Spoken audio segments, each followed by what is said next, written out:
Before we dive into tonight's story, if you're enjoying the content here on Sleep Theories, consider using your hype points on this video.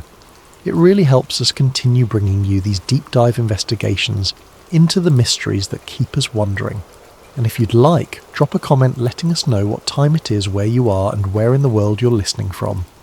We absolutely love seeing where everyone is tuning in from across the globe. No pressure though, only if you want to share. Now let's get into something that might change how you think about what's beneath our feet.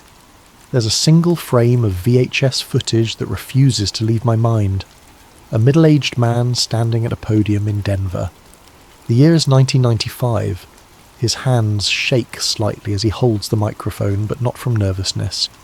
These are the tremors of someone whose nervous system has been fundamentally damaged, whose body carries the physical evidence of trauma that most people couldn't survive. Behind him, a grainy projection shows geological cross-sections of northern New Mexico, layers of sediment and rock with annotations in his own handwriting.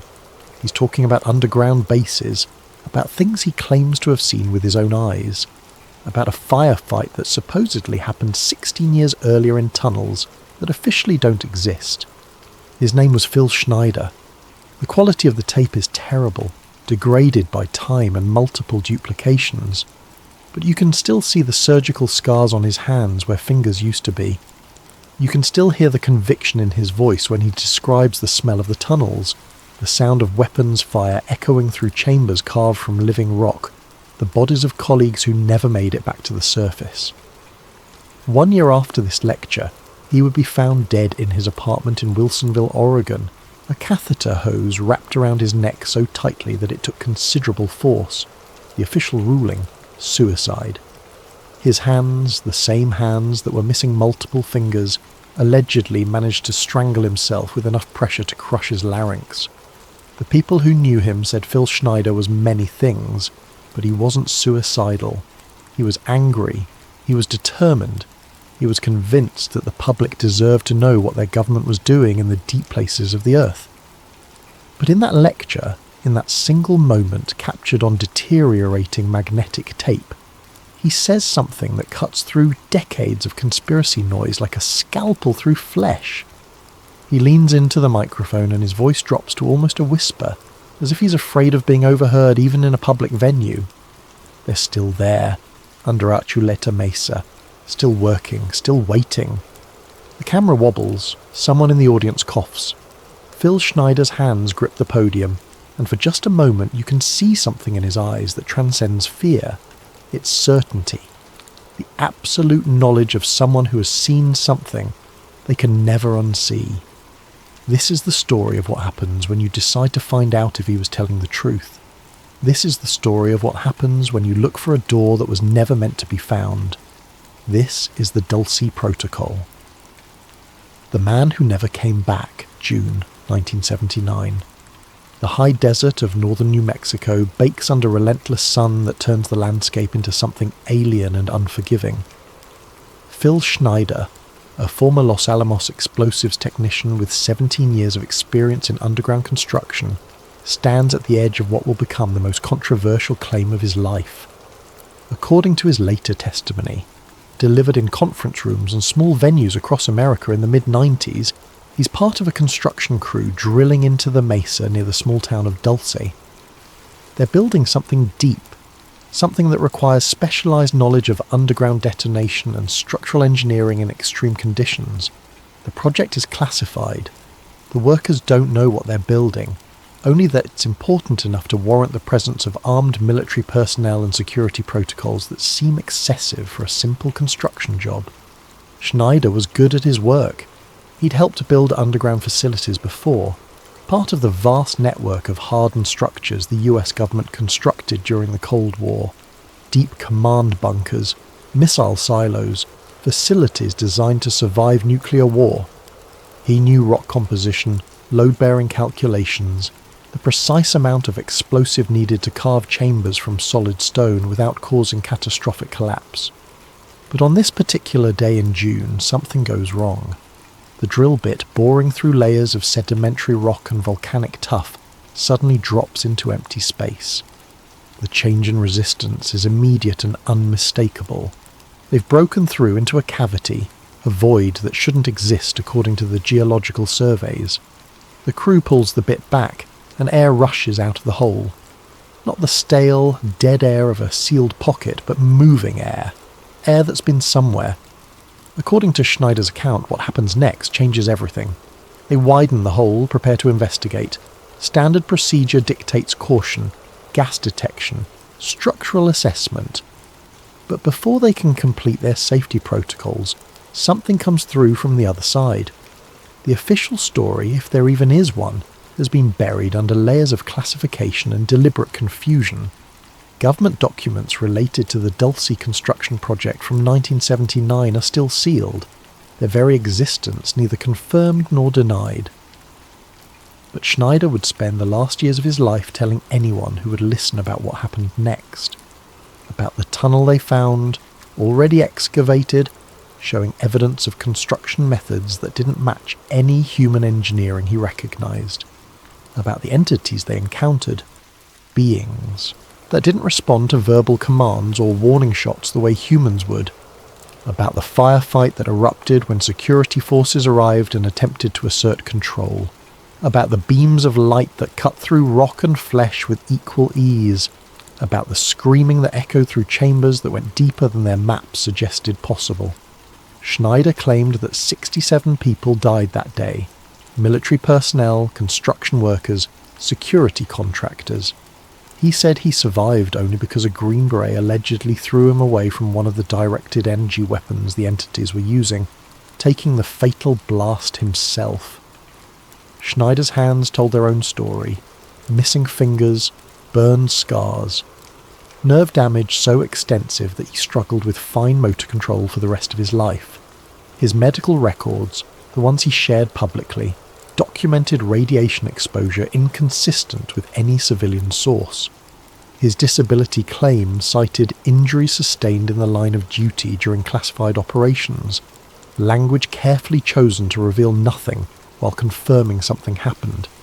Fast forward to 2021.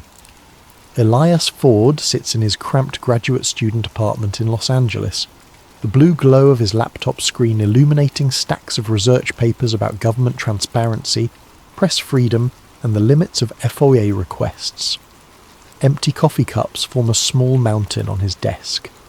His thesis advisor's increasingly concerned emails sit unanswered in his inbox. His girlfriend stopped calling 3 weeks ago after one too many conversations that started with dinner plans and ended with theories about underground facilities. He's watching that Denver lecture for the 47th time, and he started keeping count because he's begun to notice things, small details, the way Schneider's left eye twitches when he mentions specific dates, the way he grips the podium when describing the entities, the way his voice breaks, genuinely breaks, when he talks about the men who didn't make it out. Elias isn't a conspiracy theorist, at least not the kind who sees patterns in pizza restaurant logos, or believes in shape-shifting reptilians running world governments. He's methodical, trained in verification and source analysis, taught to follow evidence wherever it leads, and to trust documentation over speculation. His undergraduate work in investigative journalism earned him awards. His professors called him unusually rigorous in his approach to research. But something about Schneider's testimony gnaws at him with the persistence of a splinter working its way deeper under the skin. It's not what the man says, it's how he says it. The specific details, the technical language that rings true to anyone who knows construction and engineering. The way he references real places, real agencies, real protocols. The way his voice cracks when he describes the smell of ozone and burnt flesh. A description so visceral and specific that it feels like sense memory rather than fabrication. People who lie tend to embellish. They add dramatic details, create heroic narratives, paint themselves as central figures in grand conspiracies. Schneider's account is almost clinically spare. He doesn't claim to understand what he encountered. He doesn't pretend to have special knowledge of alien civilizations or government conspiracies. He simply describes what he says he experienced. in the language of a construction worker who found something he wasn't supposed to find. And then there's the death. January 7th, 1996. Phil Schneider found dead in his apartment after being missing for several days. The autopsy report, publicly available, notes the catheter hose wrapped around his neck with enough force to crush the hyoid bone and thyroid cartilage. The medical examiner ruled it suicide, but Elias has read that autopsy report a dozen times, and the details bother him. Schneider's hands, already damaged and missing fingers, would have struggled to generate the force necessary for that kind of strangulation. The positioning of the ligature suggested pressure applied from behind and above, awkward for self-infliction. There were no drugs in his system, no alcohol, nothing to suggest impaired judgment or suicidal ideation. Friends and family insisted Schneider was preparing for more lectures. He had bookings scheduled. He was working on a presentation about government black budgets. He told multiple people he had more information to share, documents he was still organising. Then he was dead, and the narrative shifted from whistleblower to troubled man who took his own life. Elias makes a decision that will unravel his life, though he doesn't know it yet. He's going to find out what really happened at Dulce. He's going to treat this like a real investigation, following evidence, tracking down sources, building a case that can withstand scrutiny. He's going to assume Schneider was telling the truth and see where that assumption leads. It's 2 a.m. when he creates a new folder on his laptop, Dulce Protocol. Inside, he begins cataloguing everything he can find. Schneider's lectures, transcribed word for word. Geological surveys of the Archuleta Mesa region. Historical records of construction projects in northern New Mexico during the late 70s. News articles about cattle mutilations. Reports of UFO sightings. Missing person cases. The coffee goes cold as he works. Outside his window, Los Angeles sleeps. And somewhere in New Mexico, beneath a mesa that rises from high desert like a monument to secrets, machinery hums in tunnels that officially don't exist. Elias doesn't sleep that night. He's crossed a threshold, made a commitment to a path that will consume him.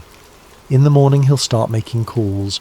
He'll reach out to witnesses, researchers, anyone who might remember the events of 1979. But for now, he watches the lecture one more time. Phil Schneider's damaged hands gripping the podium, his voice carrying the weight of truth that no one wants to hear. They're still there, under Archuleta Mesa, still working, still waiting. Waiting for what, Elias wonders, and more importantly, waiting for whom? Act 1. The history they don't talk about real-world origins. Every conspiracy theory has an origin point. A moment where documented reality blurs into speculation, where the solid ground of verifiable fact gives way to the quicksand of possibility. For Dulce, that moment begins not with a dramatic revelation, but with routine police work in a place most Americans couldn't find on a map. October 1967. The town of Dulce, population roughly 2,000, sits in the high country of northern New Mexico like a secret the landscape is trying to keep. It's Jicarilla Apache reservation land, a place of stunning vistas and deep cultural significance, where the modern world sits uncomfortably alongside traditions that stretch back centuries. The town itself is small, the kind of place where everyone knows everyone, where the arrival of strangers is noticed and remembered. New Mexico State Police records from that October tell a story that doesn't fit comfortably into official narratives. Multiple officers, working different shifts, responding to different calls, all report the same thing. Lights in the sky near Archuleta Mesa, not distant aircraft lights or stars misidentified by unreliable witnesses. These are objects moving in patterns that violate basic physics as the officers understand it. Patrolman James Bustamante files a report on October 14th, describing an object that appeared stationary for 17 minutes before accelerating to impossible speed with no visible means of propulsion. His report is detailed, clinical, the work of a professional trying to document something that challenges his understanding of reality. He notes wind conditions, visibility, the presence of his partner as a corroborating witness. He sketches the object's flight path and estimates its size relative to known landmarks. 3 days later, Sergeant Maria Sanchez reports a similar sighting from a different location, then Officer Thomas Whitehorse, then others. The reports accumulate in files that will sit in archives for decades, neither investigated nor explained, simply recorded and filed away under classifications that ensure they won't be casually discovered. These aren't anonymous reports from unreliable witnesses claiming they were abducted or probed. These are sworn law enforcement officials filing paperwork that could affect their careers and credibility, documenting something they can't explain but can't deny they witnessed. The sightings continue sporadically over the next several years. Sometimes months pass between reports. Sometimes multiple sightings occur within days. The pattern is inconsistent enough to resist easy explanation, but persistent enough to establish that something unusual is happening in the airspace around Archuleta Mesa. Then comes the cattle mutilation wave, and the strangeness takes on a darker character. Between 1975 and 1979, ranchers across northern New Mexico report something that transforms the region from mysterious to actively frightening. Cattle found dead in fields, their bodies surgically altered with precision that baffles veterinarians and law enforcement alike. The cases share disturbing commonalities that suggest systematic rather than random events.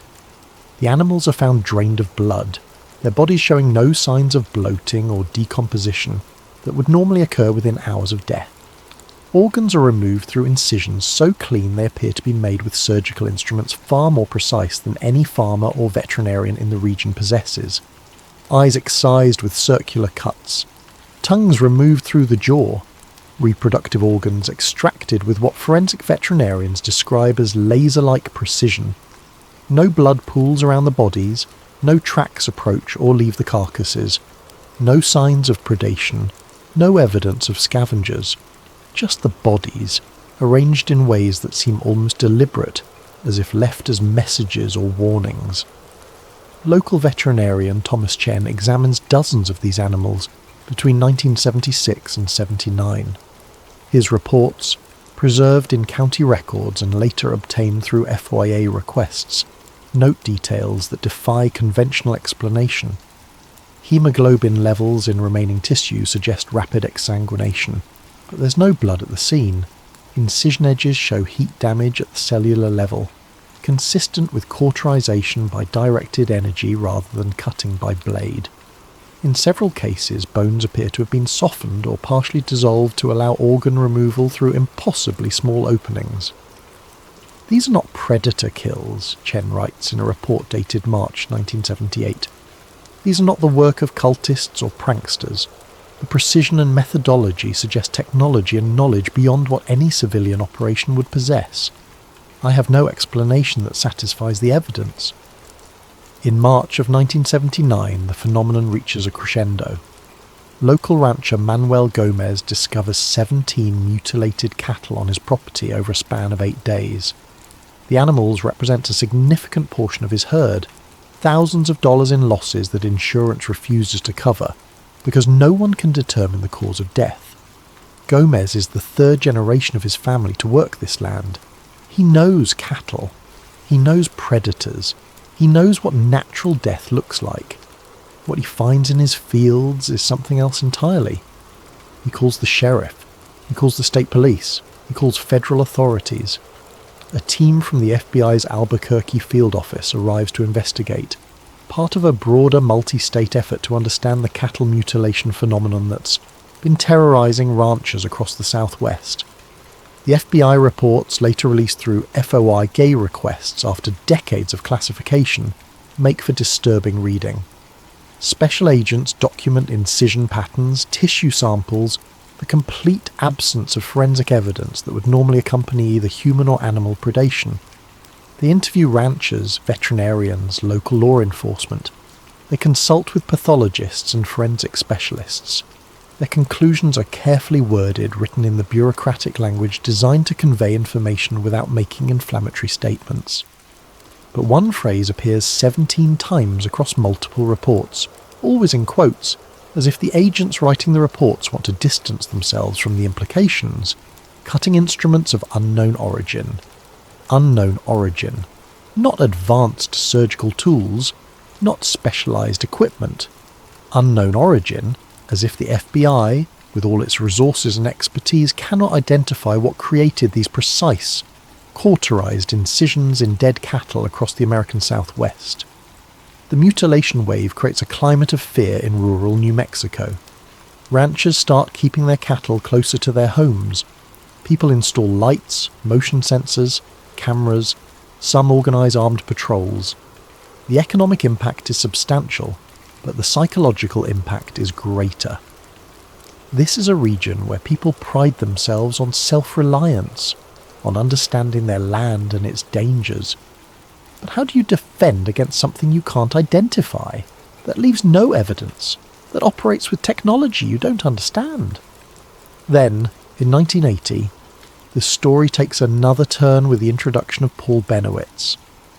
Bennewitz was a physicist and inventor who ran Thunder Scientific Corporation in Albuquerque, a successful business that manufactured precision instruments for measuring humidity and temperature. He held patents. He had government contracts. He'd done work for classified programs. This wasn't a crank or a paranoid recluse. This was a respected member of the scientific community with security clearances and a reputation for rigorous, methodical work.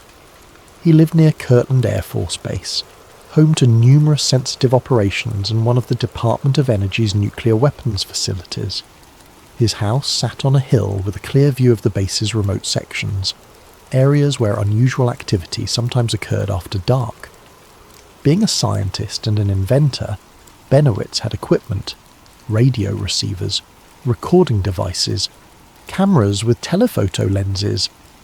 He was curious by nature and by profession, the kind of person who notices patterns and wants to understand their underlying causes. In 1980, he began intercepting strange radio signals. Bennewitz was experienced with radio technology. He understood frequency allocation, transmission protocols, the characteristic signatures of different types of communications equipment.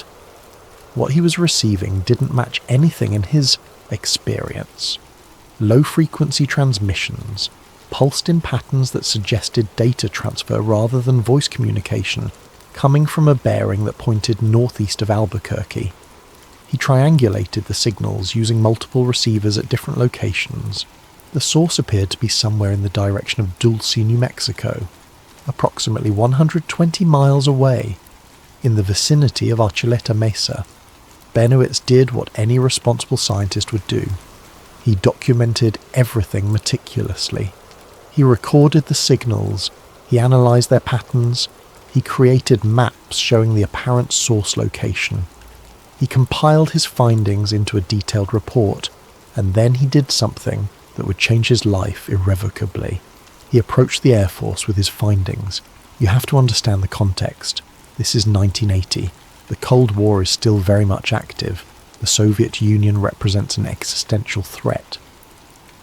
Kirtland Air Force Base is a strategic facility housing nuclear weapons and conducting classified research. An experienced physicist and defence contractor reporting unusual signals in the vicinity of sensitive installations would normally be taken seriously, and they did take him seriously, but not in the way Bennewitz expected.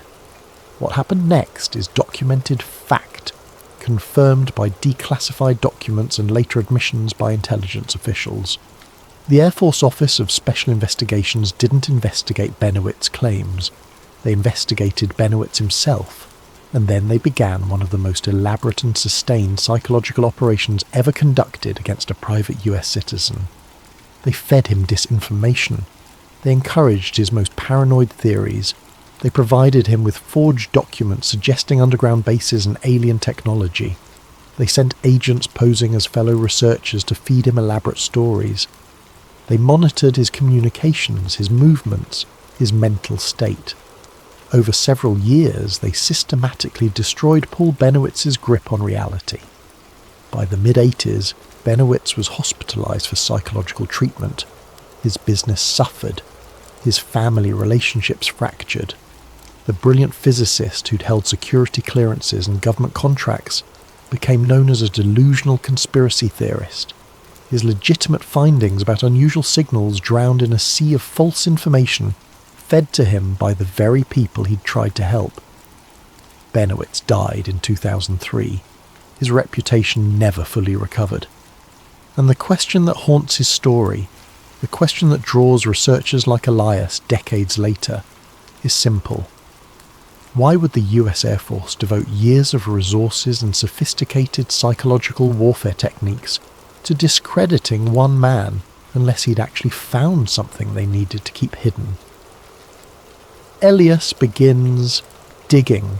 Elias's investigation begins with phone calls to people who don't want to remember, to people who've spent decades trying to forget, to people who made peace with burying the truth so deeply that excavating it feels like a violation. Manuel Gomez died in 2003, his final years marked by declining health and a reluctance to discuss the events of '79. But his daughter, Rosa Gomez Martinez, still lives on the family ranch, maintaining the land her grandfather cleared and her father expanded. When Elias reaches her after 3 weeks of trying to track her down, there's a long pause after he introduces himself and his research topic. He can hear her breathing on the other end of the line, can hear the sound of wind through an open window, that high desert wind that never really stops, can hear her considering whether to hang up or speak. "Nobody's asked about that in 20 years, she says finally. Her voice carries the weight of memories she's tried to bury, trauma inherited and personal. My father saw things that broke him. He was a practical man, raised cattle for 40 years before those months changed everything. Rosa describes her father's transformation after the mutilations, how he went from a confident, self-assured rancher to someone who checked the locks 3 times before bed, how he installed floodlights all around the property, turning night into something approximating day, the electricity bills becoming prohibitive but preferable to darkness. How he started sleeping with a loaded .30-06 rifle beside his bed, the safety off, his hand resting on the stock even in sleep. He would stand on the porch at night, Rosa continues, her voice dropping to almost a whisper, as if the phone line itself might be monitored. Just stand there for hours, watching the mesa, watching the sky. I'd wake up at 2, 3 in the morning, and he'd be out there in his robe, perfectly still, just watching. She tells Elias about the nights when the cattle would go silent.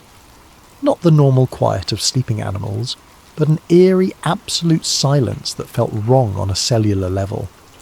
Her father would notice it immediately, would grab his rifle and his flashlight and go out into the fields, searching for whatever was spooking his herd. Sometimes he'd find nothing. The cattle would be standing motionless, awake but frozen, as if paralysed by fear or something else. Other times he'd find them the next morning, the mutilated ones, the ones that had been alive at evening check but were dead by dawn, their bodies altered in ways that denied explanation. He used to tell me, "They come at night, Micha. They come when the dogs won't bark." The dogs. Rosa's voice breaks slightly when she mentions them. Multiple ranchers reported the same phenomenon. Their dogs, normally aggressive protectors of livestock, would fall silent before mutilation events, not cowering or hiding, but simply standing still, as if their instinct to bark and defend had been switched off like a light.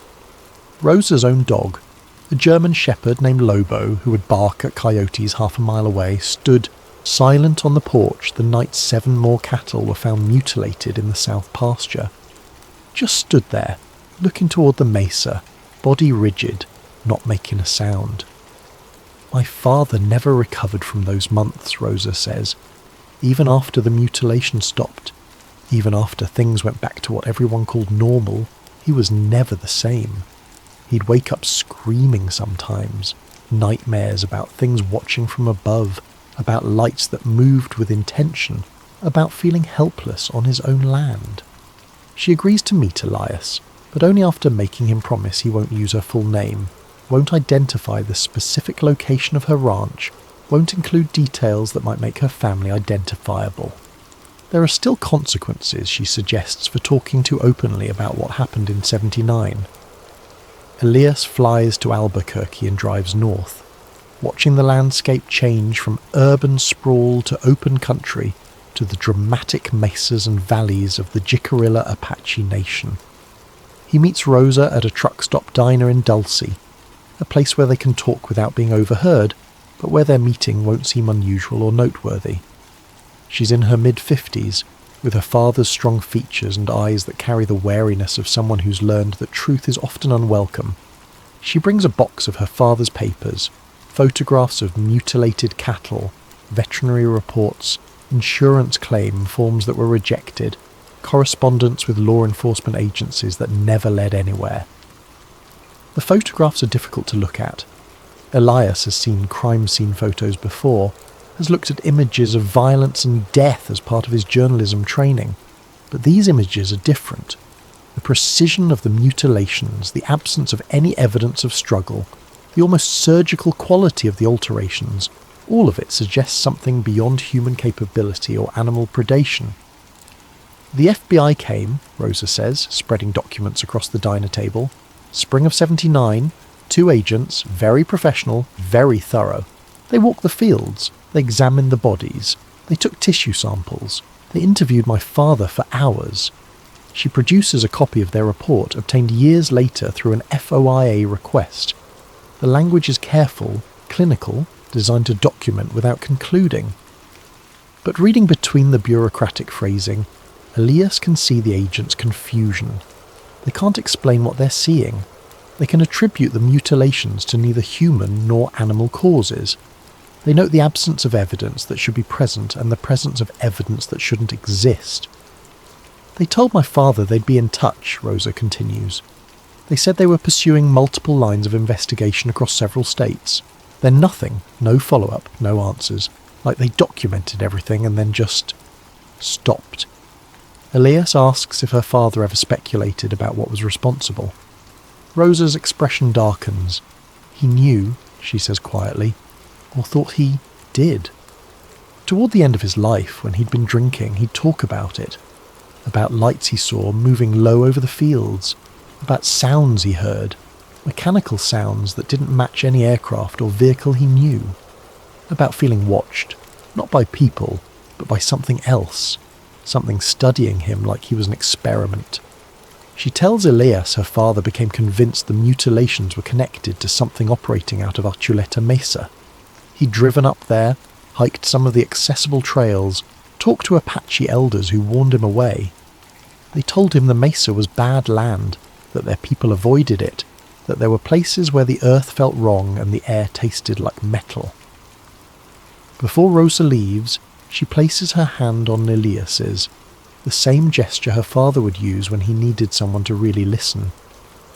My father died never knowing what happened to his cattle, she says, but he died believing it was real, that it was deliberate, and that whoever or whatever was responsible didn't care about him or his animals except as subjects. That helplessness, that knowledge that he couldn't protect what was his, that's what broke him. Not the financial loss, the powerlessness. Elias tracks down 3 researchers who met with Paul Benowitz in the early 80s, before his breakdown, when he was still coherent and methodical in his claims. Each lives in a different parts of the country now. Each left New Mexico decades ago. Each tells a similar story about a brilliant man who became increasingly unstable, though they disagree on whether his instability was organic or induced. The first is Leonard Stringfield, a former Air Force intelligence officer turned UFO researcher who met Benowitz in 1981. They talk via video call, Stringfield now in his late 70s, speaking from his home in Ohio. Paul was brilliant, Stringfield says, his face filling the screen, lined with age but his eyes still sharp. Absolutely brilliant. The first time I met him, he walked me through his data like he was presenting at a scientific conference. Frequency analysis, signal intercepts, directional triangulation. This wasn't some amateur with a radio scanner. This was professional grade work. Stringfield describes visiting Benowitz's home laboratory, seeing the equipment set up, the meticulous records. Benowitz had invested tens of thousands of dollars in radio monitoring equipment. He'd developed software for signal analysis years before such tools became common. He approached the mystery like an engineering problem to be solved. But something happened between 81 and 84, Stringfield continues, his expression troubled. Paul started making claims that went beyond what his data supported. He started talking about alien bases and genetic experiments. The methodical scientist became the paranoid theorist, and it happened fast. Too fast. The second researcher, Angela Morrison, is more direct in her assessment. She's a physicist who worked with Benowitz on consulting projects in the late 70s, before any of the UFO research began. "They broke him," she states flatly over the phone, her voice carrying absolute conviction. The Paul Benowitz I knew would never have descended into the paranoid ramblings he became known for without external pressure. Someone fed him disinformation systematically and deliberately. Morrison tells Elias about watching Benowitz change, how he became increasingly agitated, how he started seeing patterns that weren't there, how he began trusting sources that, in retrospect, were obviously feeding him false information designed to discredit everything he'd legitimately discovered. The Air Force admitted it later, Morrison says. They admitted running operations against Paul, but they framed it as protective, as trying to steer a civilian away from sensitive installations. That's not what it was. It was character assassination through psychological manipulation. The third researcher refuses to speak on record, but agrees to an off-the-record conversation. He's a former NSA analyst who worked signals intelligence in the Southwest during the early 80s. He won't confirm or deny specific operations, but he provides context that makes Elias's blood run cold. Paul Benowitz intercepted real signals, the analyst says. I can't tell you what they were or where they originated, but the response he received, the level of attention directed at him, that tells you everything you need to know. We don't run multi-year psychological operations against private citizens who've stumbled onto nothing. The analyst explains how these operations work, how you identify someone who's found something sensitive, then feed them a mixture of truth and fiction until they can no longer distinguish between them. How you encourage their most extreme theories while systematically discrediting them publicly. How you transform a credible witness into a cautionary tale. The goal isn't to silence them, the analyst explains. The goal is to make them silence themselves by destroying their own credibility. Paul Benowitz did more damage to his own claims than any government denial ever could, because by the end, everything he said sounded crazy, including the parts that were true. Elias's most disturbing interviews come from Navajo and Apache locals who've lived near Dulce for generations, whose connection to the land predates American sovereignty, predates Spanish colonization, predates the written history that treats this region as discovered when Europeans arrived. They speak carefully, as if the land itself might be listening, as if speaking too openly about certain things might draw attention better left avoided. Several refuse to speak at all. Others agree only to talk off record, their words documented in Elias's notebooks but not recorded, their names replaced with descriptions. Elderly man, former Apache tribal council, member, or woman, mid-60s traditional healer. Reed Socia is different.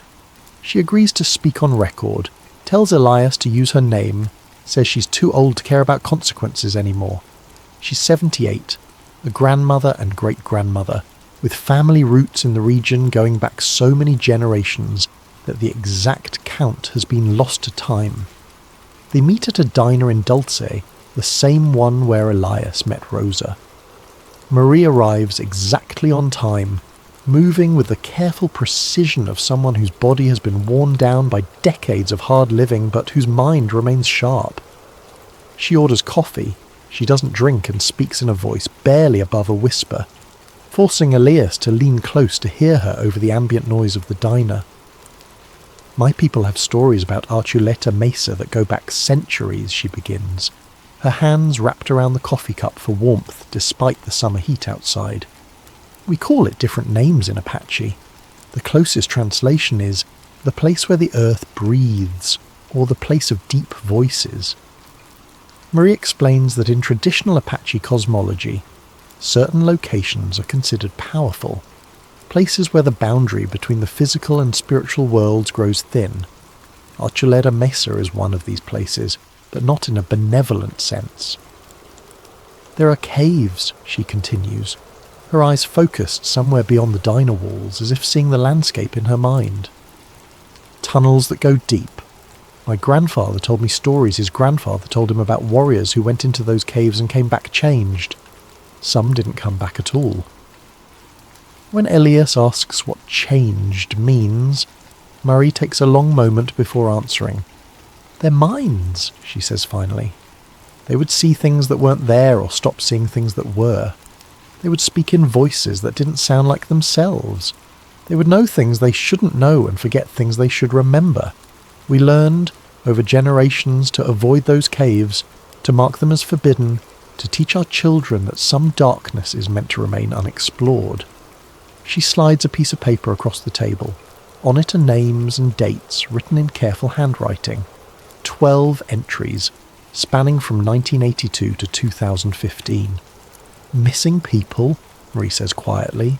Hikers, hunters, tourists, people who went into the area around Archuleta Mesa and never came out. The Forest Service says it's the terrain. The Bureau of Land Management says people get lost. They organise searches, use helicopters and dogs, and they find nothing. No bodies, no equipment, no signs of where these people went. She tells Elias about her cousin, Benjamin Sosi, who worked search and rescue for 15 years. Benjamin was skilled at tracking, at reading the landscape, at finding people who didn't want to be found. He participated in searches for 6 of the names on Marie's list. He told me once, after he retired, that they were told to avoid certain areas during searches, Marie says, her voice dropping even lower. Grid coordinates marked off limits by federal authorities. No explanation given, just orders that certain zones were not to be entered by search teams, even if tracks or evidence pointed in those directions. Benjamin died in 2018, but before his death he told Marie something that still haunts her. He said on one search, in 2007, they found a camp, tent, supplies, equipment, fresh food, nothing disturbed, like the person had just stepped away. But there were no tracks leading from the camp, no signs of where they'd gone, just the camp, perfectly preserved, and no person. The missing person from that search, a 28-year-old geologist named Sarah Chen conducting soil surveys, was never found. Her family eventually held a memorial service without a body. The official conclusion was that she likely fell into a ravine or crevice, and her remains were unrecoverable. But Benjamin told Marie there were no ravines or crevices within 2 miles of that camp. The geology didn't support that explanation. It was as if Sarah Chen had simply ceased to exist mid-activity, leaving her belongings behind as the only evidence she'd been there at all. Before Marie leaves, she places her hand on Elias's. Her skin is warm despite the cold coffee cup she'd been holding, and her grip is surprisingly strong. They hear things under the ground, she says, her dark eyes holding his with an intensity that allows no room for dismissal. Machinery where no machinery should be. Voices that sound human but use words that make no sense. Lights in the caves that move with purpose. My people have heard these things for longer than the United States has existed. She stands, gathering her bag, preparing to leave. But she pauses, looking down at Elias with an expression that might be pity or might be resignation. The white people who came to this land, they didn't believe our warnings about the mesa. They thought we were primitive, superstitious. Then they went digging, and they found what we have always known was there. The difference is we respected it, avoided it, survived by keeping our distance. They tried to control it. That's the mistake that changes everything. Marie walks out of the diner into the bright New Mexico sunlight. Elias watches her go, his recorder still running, the list of names still on the table before him. 12 people, 12 disappearances, 12 families with questions that will never be answered, and beneath it all, under tons of rock and earth, machinery humming in places where no machinery should exist. Act 2. The government connection declassified hints. Elias spends 3 months buried in FOIA requests and declassified documents, transforming his apartment into something between a research archive and a conspiracy theorist's lair. His walls are covered with printouts, timelines, maps with pins connected by red string. His thesis. Advisor stops returning his emails. His funding situation becomes precarious. Friends start avoiding his calls. But he can't stop because what he's finding isn't smoking gun-proof of underground alien bases, but something almost more disturbing, evidence of systematic misdirection and unexplained government activity concentrated around a single remote location with no obvious strategic value. The FOIA requests yield results slowly, each document arriving with heavy redactions, black bars obscuring names, dates, operational details. But even redacted, the documents tell a story. Air Force OSI memos from 1982, their headers stamped with classification levels that should have expired decades ago, discuss what they call Bennewitz activity and containment protocols. The language is bureaucratic but telling. They're not investigating whether Bennewitz's claims have merit. They're containing him, managing the problem he represents.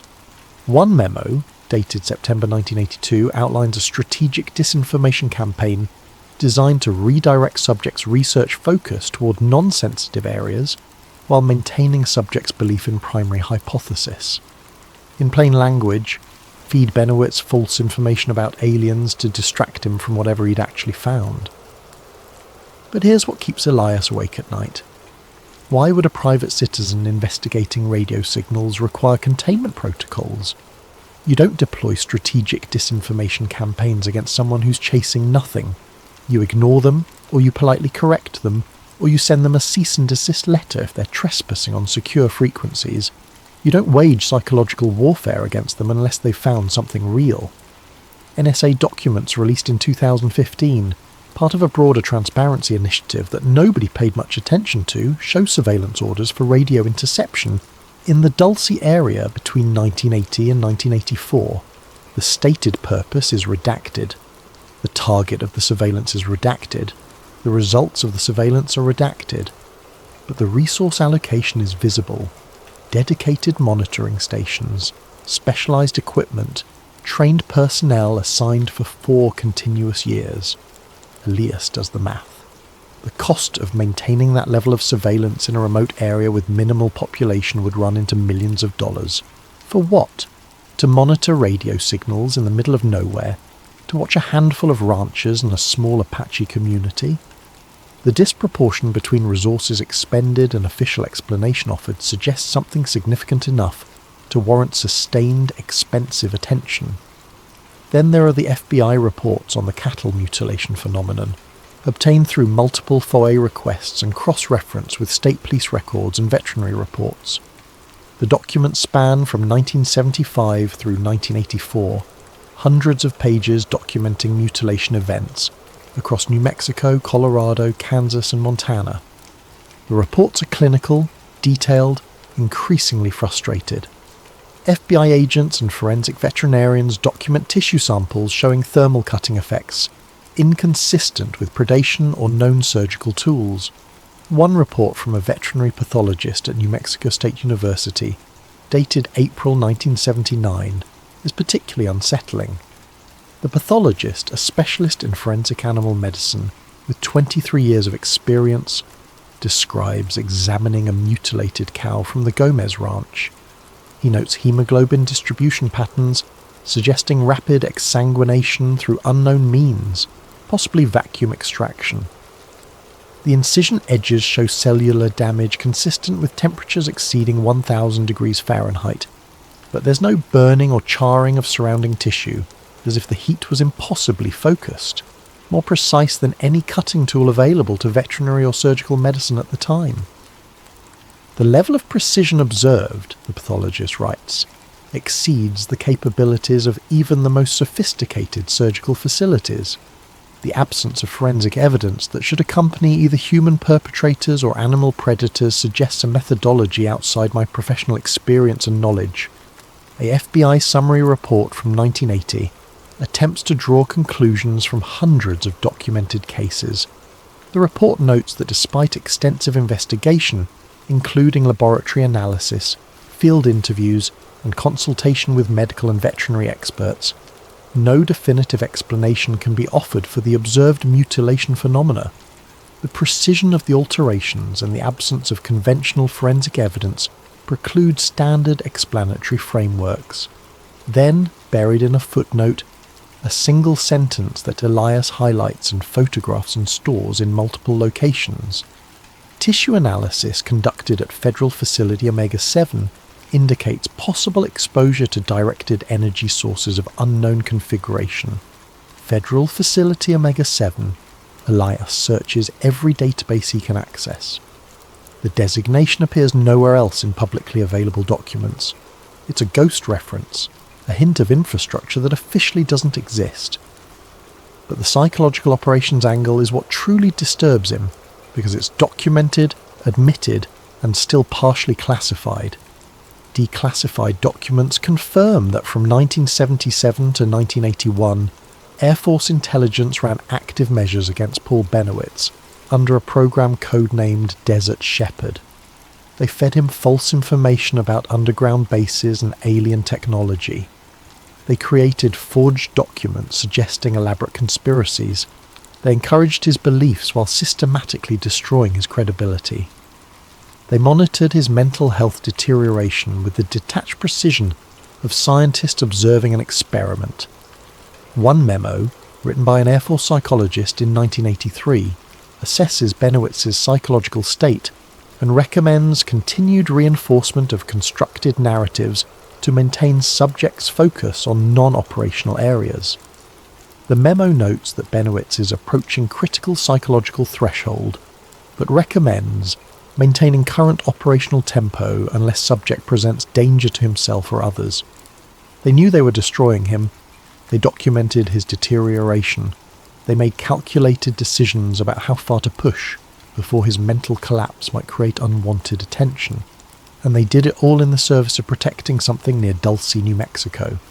Elias files FOIA requests for the files that remain classified, the documents that should have been automatically declassified decades ago under standard protocols.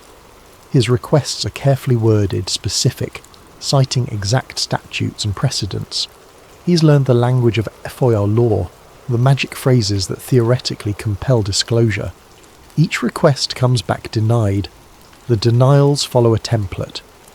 The requested documents, if they exist, would contain information that could reasonably be expected to cause damage to national security if disclosed.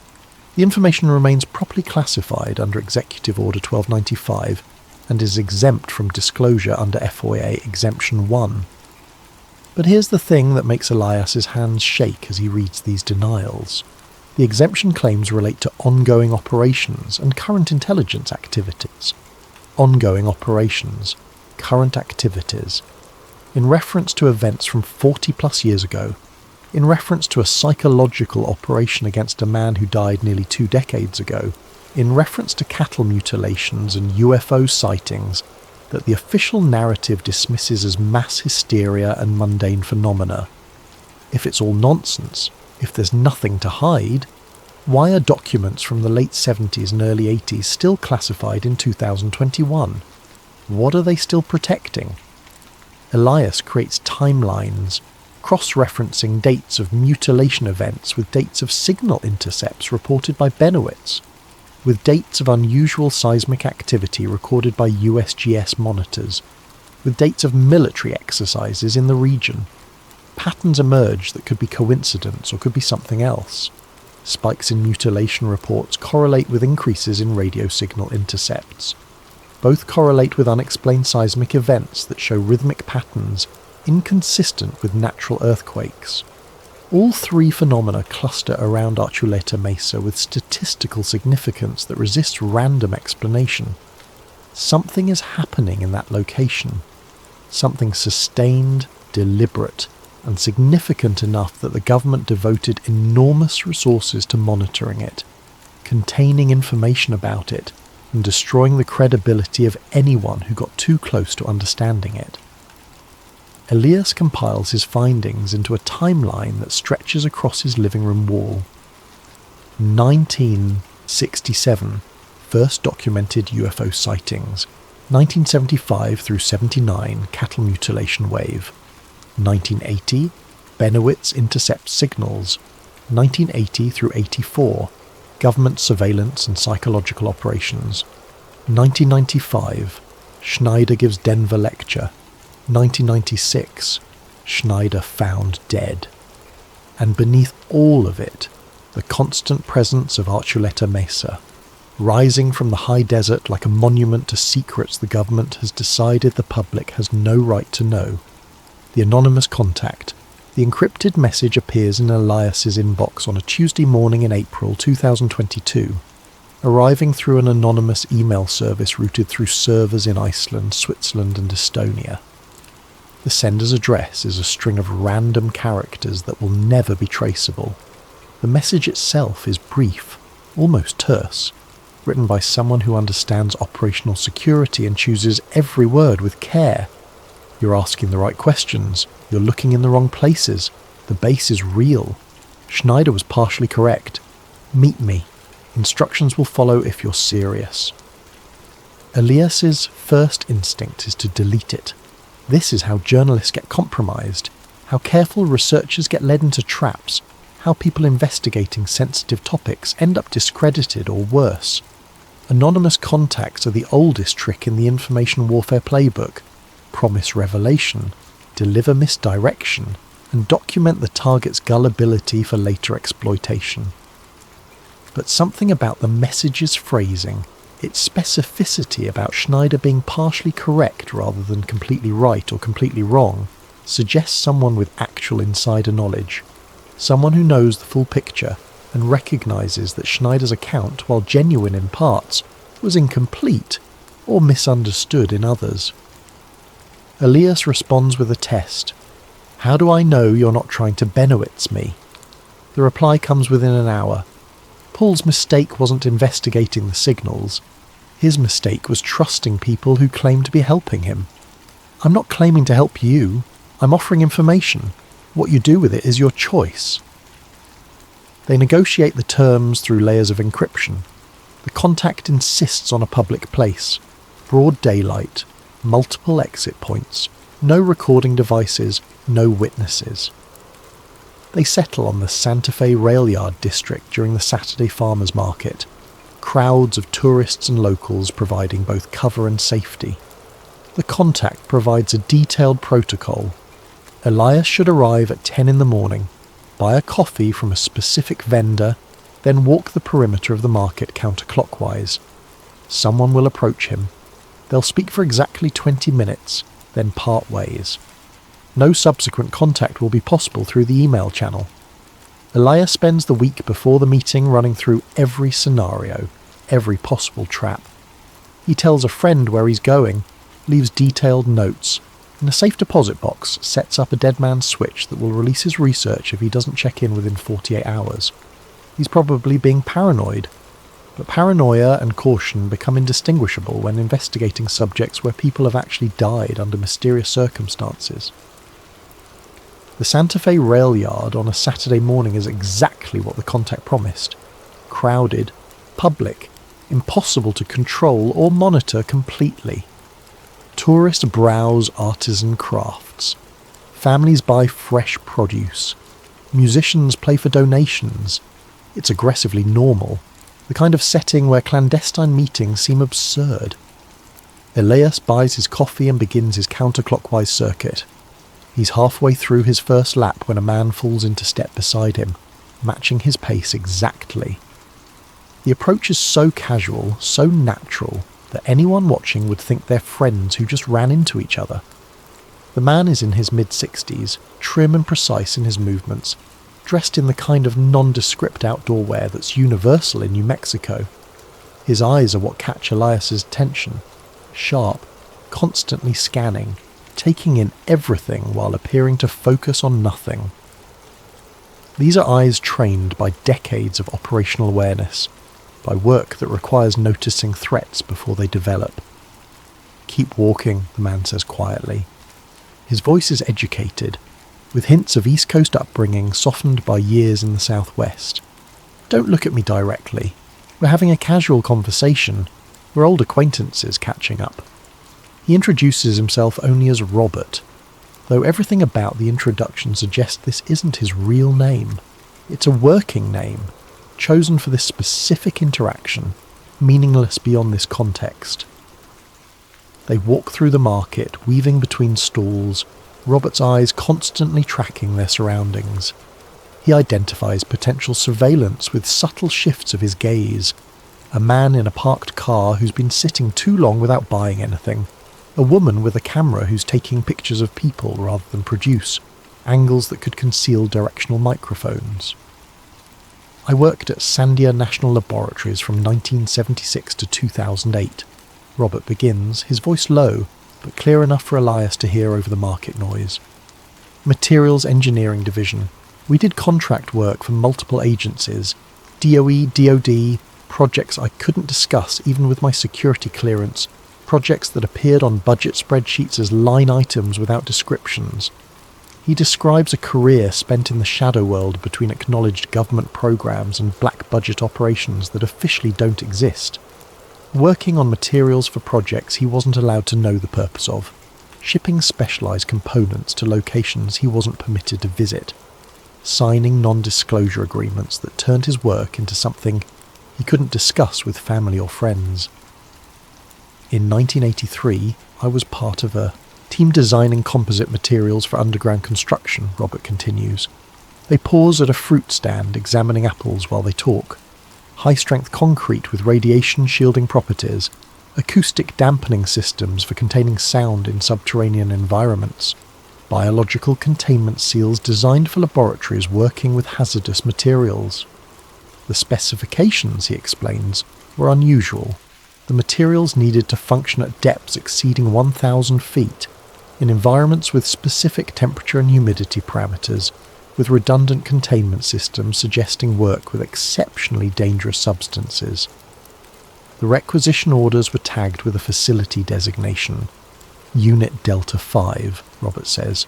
That designation appeared on internal logistics documents, shipping manifests, budget allocations.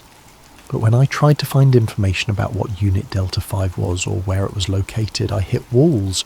Classified, need to know, above your clearance level." He tells Elias about becoming curious, the way engineers become curious when specifications don't make sense, and projects seem to violate standard protocols. He started paying attention to patterns, shipments going to the same redacted location, materials ordered in quantities suggesting large-scale construction, timelines that implied ongoing operations rather than single projects. "The shipping addresses were always redacted in the documents I saw," Robert says. "They've moved to a quiet section of the market, ostensibly admiring handmade pottery. But requisition forms from the Geological Survey Division weren't as carefully scrubbed. They included topographical coordinates for delivery locations. Those coordinates pointed to an area near Dulce, New Mexico." Robert explains what he believes the Dulce facility actually is, and his explanation is more disturbing for its mundanity than any alien conspiracy theory would be. He describes a multi-level underground installation with compartmentalized purposes, where workers on different levels never interact, where each section operates in isolation without awareness of the full scope. "Level 1 through 3, that's standard military research," Robert says, his voice taking on the quality of someone who's rehearsed this explanation in his mind countless times. "Black budget projects, weapons development, classified material storage, nothing exotic by Department of Defense standards. You could find similar facilities in Nevada, Utah, New Mexico. Underground installations designed to survive nuclear war, to protect critical research, to operate independent of surface infrastructure." He pauses to buy a jar of local honey, the transaction giving them a moment to ensure no one is paying attention to their conversation. Level 4 is psychological operations, Robert continues as they walk. Information warfare, strategic deception, the kind of work the Air Force was doing when they ran operations against Benowitz. They study how information spreads, how to contain leaks, how to discredit sources without making martyrs of them. His voice drops lower, forcing Elias to lean in slightly to hear. Level 5 is listed in some documents as a genetic research facility. The specific phrasing in a 1983 budget allocation I saw was interspecies compatibility studies, not cross-species, not comparative genetics. Interspecies, which implies comparison between species that have some reason to need compatibility assessment. Elias feels his skepticism fighting with the meticulous detail Robert provides. This isn't wild speculation. This is someone reciting from memory documents he's spent years thinking about. Documents that haunt him enough that he's risking this meeting despite obvious personal cost. And level 6, Elias asks, his voice steadier than he feels. Robert's expression darkens, and for the first time his careful surveillance of their surroundings falters, as if the mention of level 6 pulls his attention inward. There are rumours, he says carefully. Personnel who worked the upper levels and heard things. Nightmare Hall, they called it. Supposed collaboration between human researchers and non-human entities working on genetic material exchange, hybrid development programs, compatibility testing for purposes no one would discuss. Before Elias can respond with the obvious objection, the reasonable dismissal of alien conspiracy theories, Robert pulls out a tablet computer from his bag. The motion is casual, as if he's just checking email or showing photos. But what appears on the screen is a document that makes Elias's breath catch. It's a geological survey map from 1968, stamped with Department of Interior seals and Bureau of Land Management authorization numbers. The document appears authentic, with a kind of degradation and period-appropriate formatting that's difficult to forge convincingly. It shows Archuleta Mesa and the surrounding area in topographical detail, but beneath the surface features notations indicating hollow chambers, multiple levels of them marked in blue ink with dimensional annotations. The chambers show clear geometric organisation, regular spacing connecting passages. Natural cave systems don't form in these patterns. These are engineered spaces, marked on a map 4 years before anyone outside classified circles was talking about underground bases at Dulce. This survey was commissioned in '68, Robert says, zooming in on specific sections. 4 years before Schneider's alleged firefight, 8 years before the cattle mutilations, 12 years before Benowitz started intercepting signals. They knew what was under that mesa before any of the conspiracy theories existed. He highlights a section showing a large central chamber with multiple levels extending downward. The annotations indicate depths exceeding 1,500 feet, with reinforced ceiling structures and what appear to be vertical access shafts. The survey was classified immediately after completion, Robert continues. I only saw it because a clerical error in the document control system at Sandia briefly made it accessible to my clearance level in 1987. When I tried to access it again 3 days later, it was gone from the system, but I remembered it. I've spent 35 years remembering it. He uploads the document to an encrypted drive and provides Elias with access codes. A string of characters Elias immediately commits to memory and writes in multiple secure locations. I'm telling you this because what's happening there, whatever it is, the public has a right to know, Robert says, his voice carrying the conviction of someone who's made a difficult ethical choice. But I'm also warning you, the people running this operation, they don't make mistakes. If you keep digging, they'll know, and they'll respond. Not necessarily with violence or obvious intimidation, but with something more sophisticated. They'll manage you, study you, turn you into data that helps them refine their containment protocols. Robert checks his watch, notes that they've been talking for exactly 18 minutes. In 2 minutes, he'll walk away, and this conversation will end. One more thing you should understand, he says as they make a final circuit past the vegetable stands. The psychological operation against Benowitz wasn't a failure. It was a wildly successful experiment. They learned how to destroy a credible witness without making him disappear, how to transform legitimate findings into conspiracy theories by feeding the source false information until truth and fiction became inseparable in his mind. Every operation since has used those techniques. Benowitz was the prototype. Everyone who's investigated Dulce since has been running variations of the same program. He stops walking, turns to face Elias directly for the first time. His eyes carry a weight of knowledge that seems almost burdensome. "They're going to do it to you," Robert says quietly. "They're probably already doing it. Every source you contact might be real, or might be feeding you disinformation. Every document you find might be authentic or might be planted. By the time you realise you can't trust your own research, you'll have discredited yourself so thoroughly that nothing you say will matter. That's the real genius of the system. They don't suppress the truth.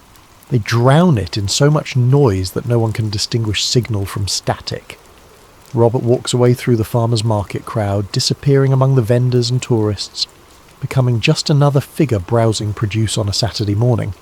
Elias never sees him again. The email address stops working within an hour of their meeting. Every trace of their communication is wiped from servers that thought they kept permanent records. But Elias has the map. He has the coordinates. And he has a terrible certainty that everything Robert told him is true, which means everything that comes next is already anticipated, already planned for, already part of someone else's carefully designed response protocol. The question isn't whether he should stop. The question is whether continuing serves truth, or whether it makes him a willing participant in his own manipulation. He looks at the tablet, at the geological survey showing chambers that officially don't exist, and makes a choice that will define everything that follows. He's going to Dulce. Act 3. The descent into Archuleta Mesa. Meeting the others. October 2022. Elias's research has consumed nearly a year of his life. His thesis advisor has stopped returning his emails. His graduate funding is running out. Everyone who cares about him thinks he's lost perspective, but he can't stop. He drives northeast from Albuquerque, watching the landscape shift from city sprawl to high desert to the imposing mesas of the Jicarilla Apache Nation. Dulce sits in a valley, a small cluster of buildings dwarfed by the vast landscape and the looming presence of Archuleta Mesa. The town feels like it's watching him. Through local contacts, Elias arranges a meeting with Edmund Valdez, a former Jicarilla Apache tribal police officer who resigned abruptly in 1994 after 23 years of service. Edmund is now 71, living in a small house on the edge of Dulce proper. He invites Elias in with the wary hospitality of someone who's told his story before and not been believed. "You want to know about the night I stopped being a cop," Edmund says, pouring coffee with hands that still move with authority despite his age. "February 19th, 94. I responded to calls about earthquake sounds coming from under the mesa. Multiple witnesses, not tourists, locals, people who know the difference between thunder, drilling and something else." Edmund describes arriving at a trailhead near one of the old uranium mine entrances, long since officially sealed. The ground was vibrating. Not the rolling motion of an earthquake, but a steady rhythmic pulse, like massive machinery operating far below. We had seismographs at the station. They registered nothing, no earthquake, but I felt it through my boots. We all did. He shows Elias photographs, taken with a film camera, of scorch marks in cave systems near the mesa.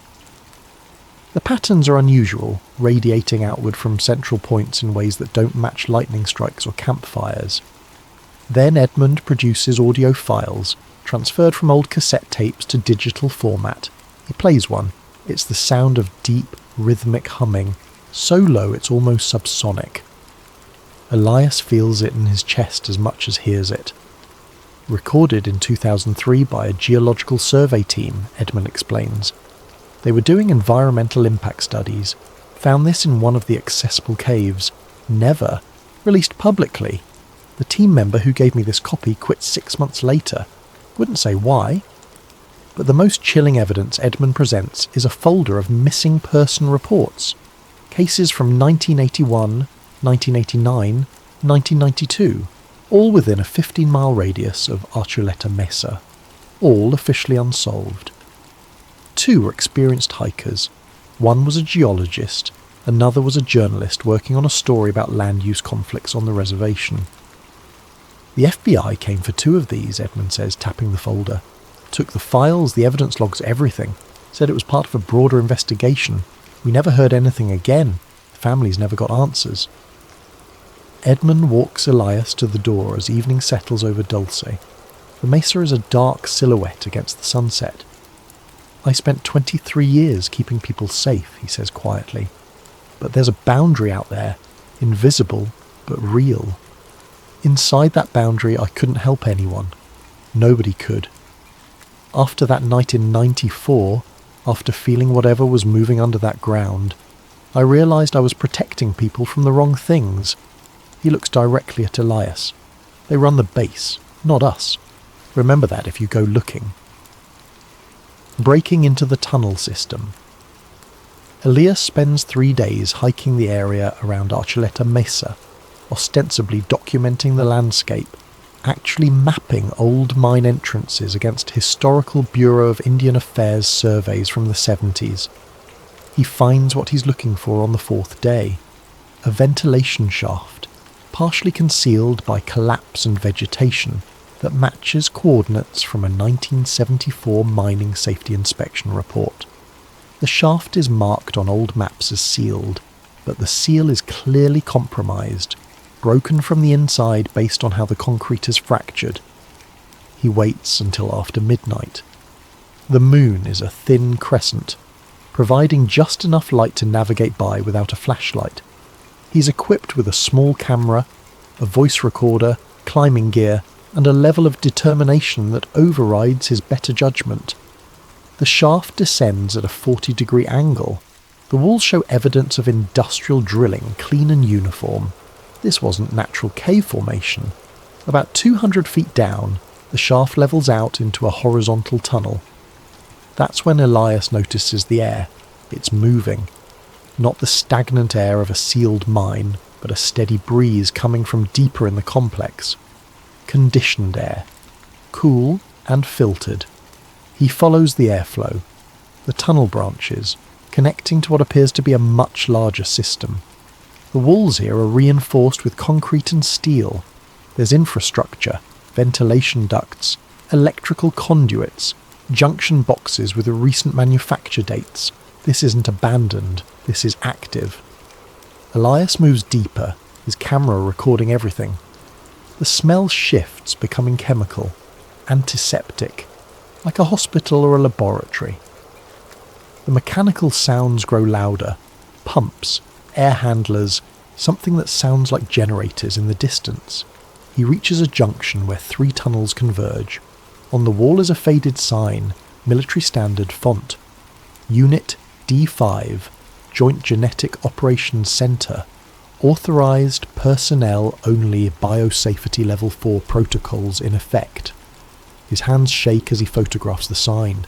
JGOC, Joint Genetic Operations Center. Robert's information was accurate. Then he hears voices. Footsteps echoing from one of the adjacent tunnels. Multiple people moving with purpose. Elias retreats, but the complex branches and he's disoriented. He takes a wrong turn and finds himself in a wider corridor with LED lighting and a large steel blast door. The door is marked D5 Primary Access. Security cameras rotate on mounts. Alarms begin to sound. Elias runs, adrenaline overriding thought. He crashes through the tunnel system, scraping against walls, his camera banging against his chest. He can hear pursuit behind him, coordinated and professional. He finds a side passage, squeezes through, emerges into what looks like a natural cave system. The sounds of pursuit fade. He climbs, finding another shaft, pulling himself up through darkness and panic until he emerges into cold night air. He doesn't stop running until he reaches his car, parked 3 miles away on a Forest Service road. He's violated federal property. He's documented classified infrastructure. He's crossed a line that cannot be uncrossed. The question now is what happens next. Act 4. The capture and the truth. Detained by unknown forces. Elias makes it 17 miles before the black SUVs force him off the road. It happens with professional efficiency. No sirens, no dramatic chase. Just 3 vehicles boxing him in on a remote stretch of highway near the Colorado border, their headlights turning night into day. Men in tactical gear, no insignia, weapons drawn but not pointed. They're calm, practiced. This isn't their first extraction. Step out of the vehicle, keep your hands visible. They search his car with systematic thoroughness. They find his camera, his notes, his laptop, his phone. Everything goes into evidence bags with alphanumeric designations. They find the GPS tracker he didn't know was attached to his undercarriage. "How long have you been following me?" Elias asks.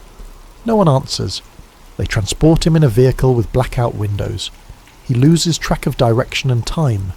When they finally stop and remove him, he's in an underground parking structure. Concrete, fluorescent lighting, the hum of ventilation systems. They take him to a room that's aggressively ordinary. Grey walls, a metal table, 2 chairs, a camera in the corner, its red light steady and unblinking. He sits there for 6 hours before anyone speaks to him. The 2 men who enter wear business casual clothing, the kind of nondescript professional attire that could belong to middle managers at any corporation. But their bearing is military, intelligence, community. They sit across from him, tablet computers in hand. "You entered a restricted federal facility," the first one says. No introduction, no badge. "You photographed classified infrastructure. You're facing charges under the Espionage Act."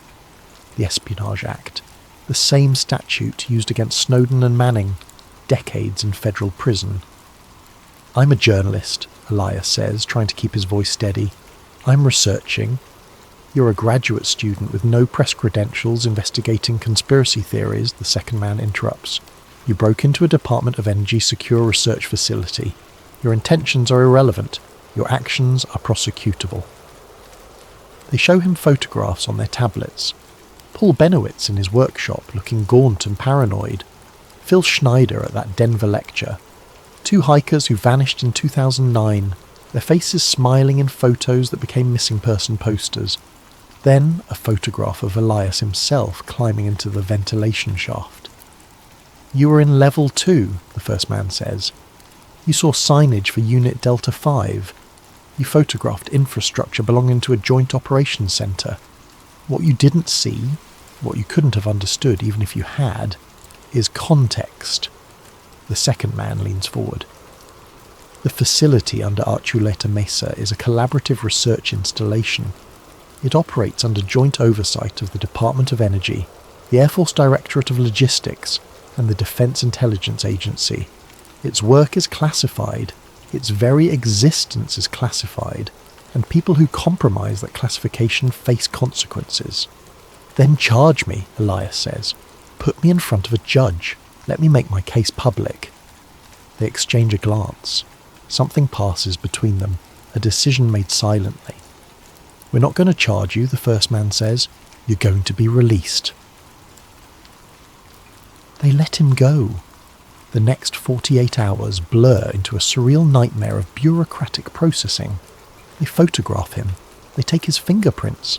They have him sign documents he's not allowed to read completely, non-disclosure agreements with criminal penalties, waivers of rights he doesn't fully understand. They don't interrogate him about who he's talked to or what he knows. They don't seem concerned about his research. It's as if his entire investigation, everything he's done, is already known and already contained. On the morning of the 3rd day, they transport him again. This time, when the vehicle stops and the doors open, he's standing on a street corner in Santa Fe. Morning traffic, coffee shops, normalcy. His phone is gone. His camera is destroyed, handed back to him in a clear plastic bag, the memory card removed and the housing smashed. His car is nowhere to be found, and when he asks about it, the men simply point to a taxi waiting at the curb. Your vehicle will be returned to your Los Angeles address within 2 weeks, one of them says. Go home, resume your life, forget what you think you saw. They drive away, leaving him standing in the morning sun with nothing but the clothes on his back and a growing sense of unreality. He checks into a motel and tries to process what happened.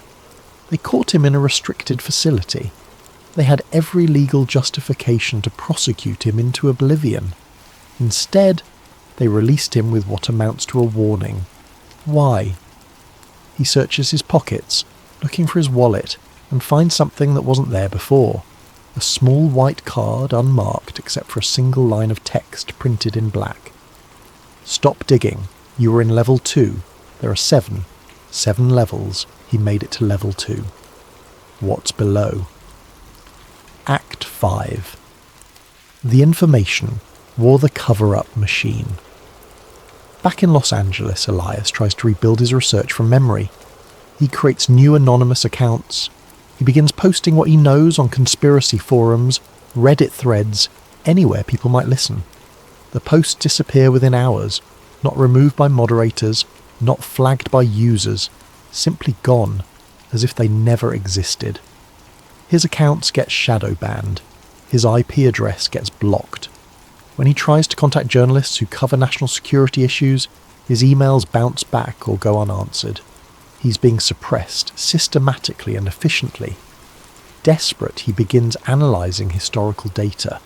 He looks at online discussion trends around Dulce space over the past 2 decades. What he finds is disturbing. Discussion spikes occur in 3 distinct periods: 1999, 2012, and 2020. He cross-references these spikes with other data. In 1999, FEMA conducted large-scale disaster response exercises across New Mexico.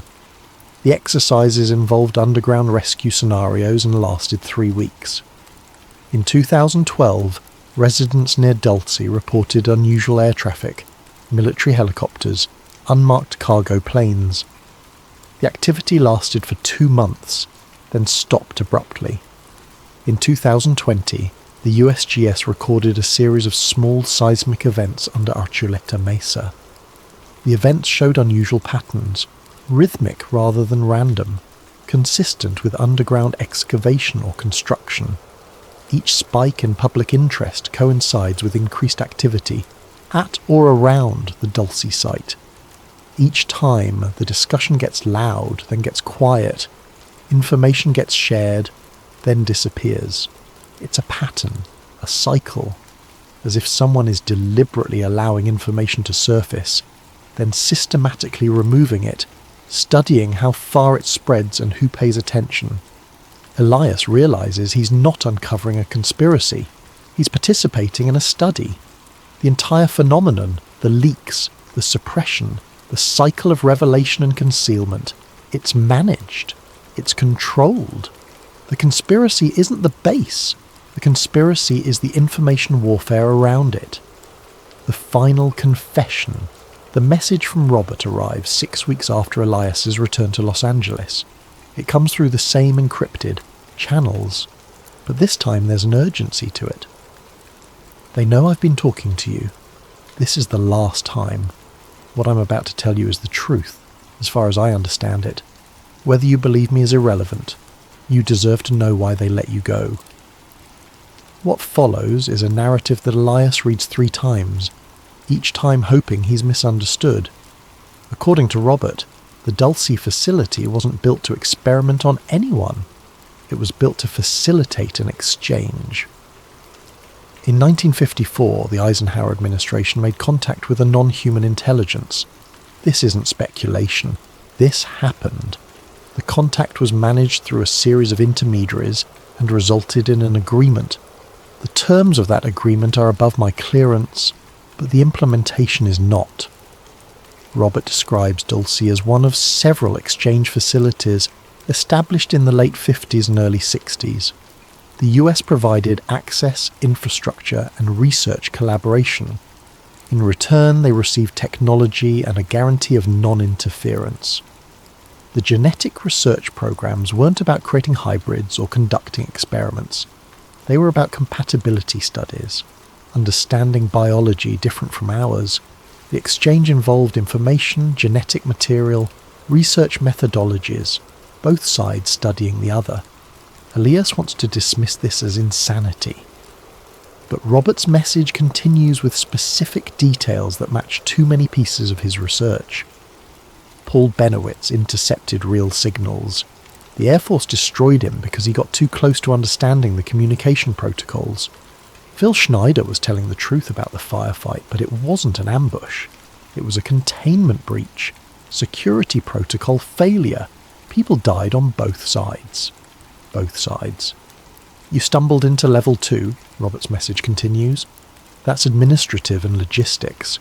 You saw the signage for joint genetic operations because that's where they process biological samples and conduct comparison studies. You didn't see level 5 or 6. Level 5 is where the actual exchange takes place. Level 6 is where they keep the agreements themselves, the contracts, the terms, the proof. Robert's final paragraph is a warning and an explanation. They let you go because you're not a threat. Your data, your investigation, your research patterns, your online behaviour, it all feeds into their analysis of information containment. They study how far someone can get, what they can find, how they respond to suppression.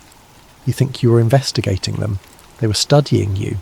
And now that the study's complete, you're free to go about your life, knowing that anything you say will be dismissed as conspiracy theory. Anything you prove will be deleted, and anyone you convince will be written off as delusional. The message ends with a single sentence. The truth isn't being hidden, it's being managed. Ending. The exit that isn't an exit, December 2022. Elias sits in his Los Angeles apartment, surrounded by the fragments of his investigation. His thesis is abandoned. His graduate funding is gone. His relationships are strained to breaking. But he has one thing left, the knowledge that he's right. The apartment has been searched.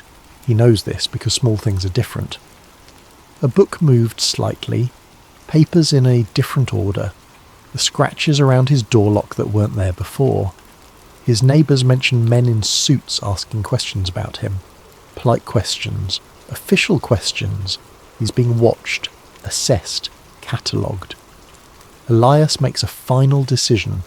He uploads everything he can remember, everything he's reconstructed, to an encrypted site hosted in a country with strong digital privacy laws.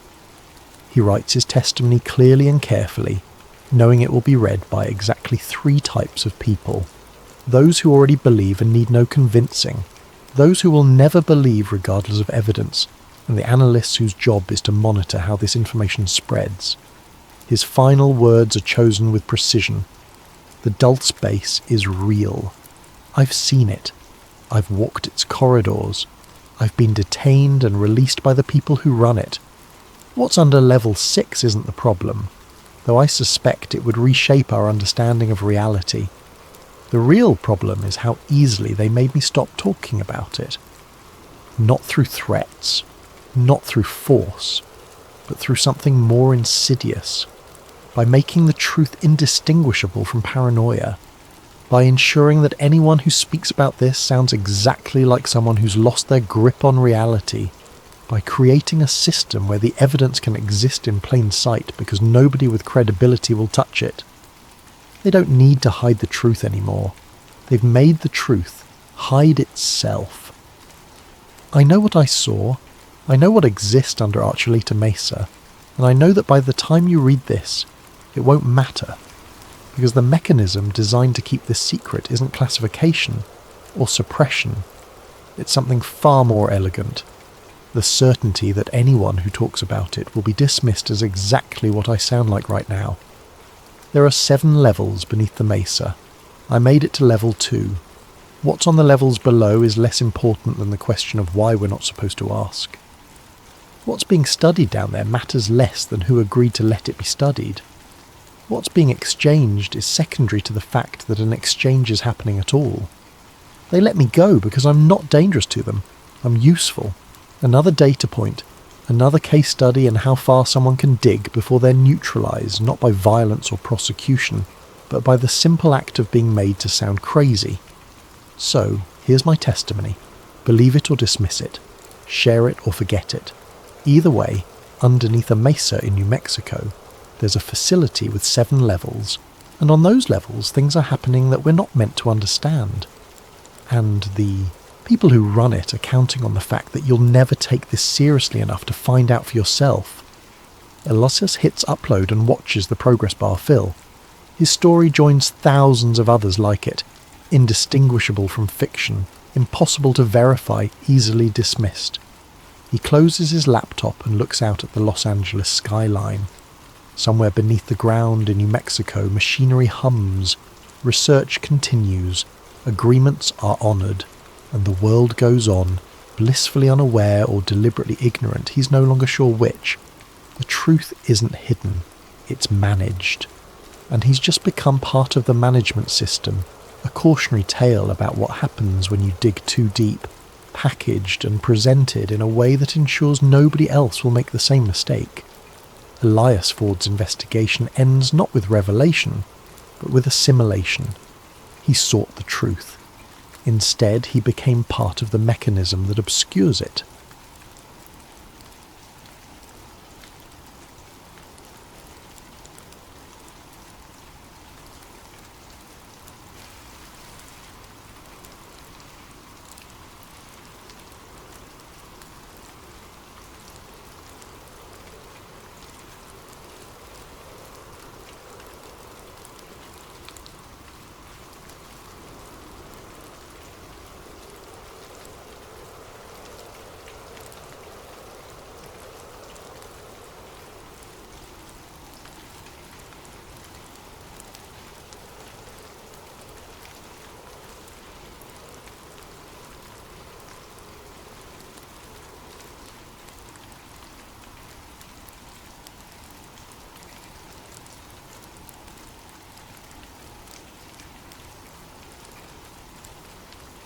Welcome back to Sleep Theories, where we dive deep into the mysteries that keep us awake at night.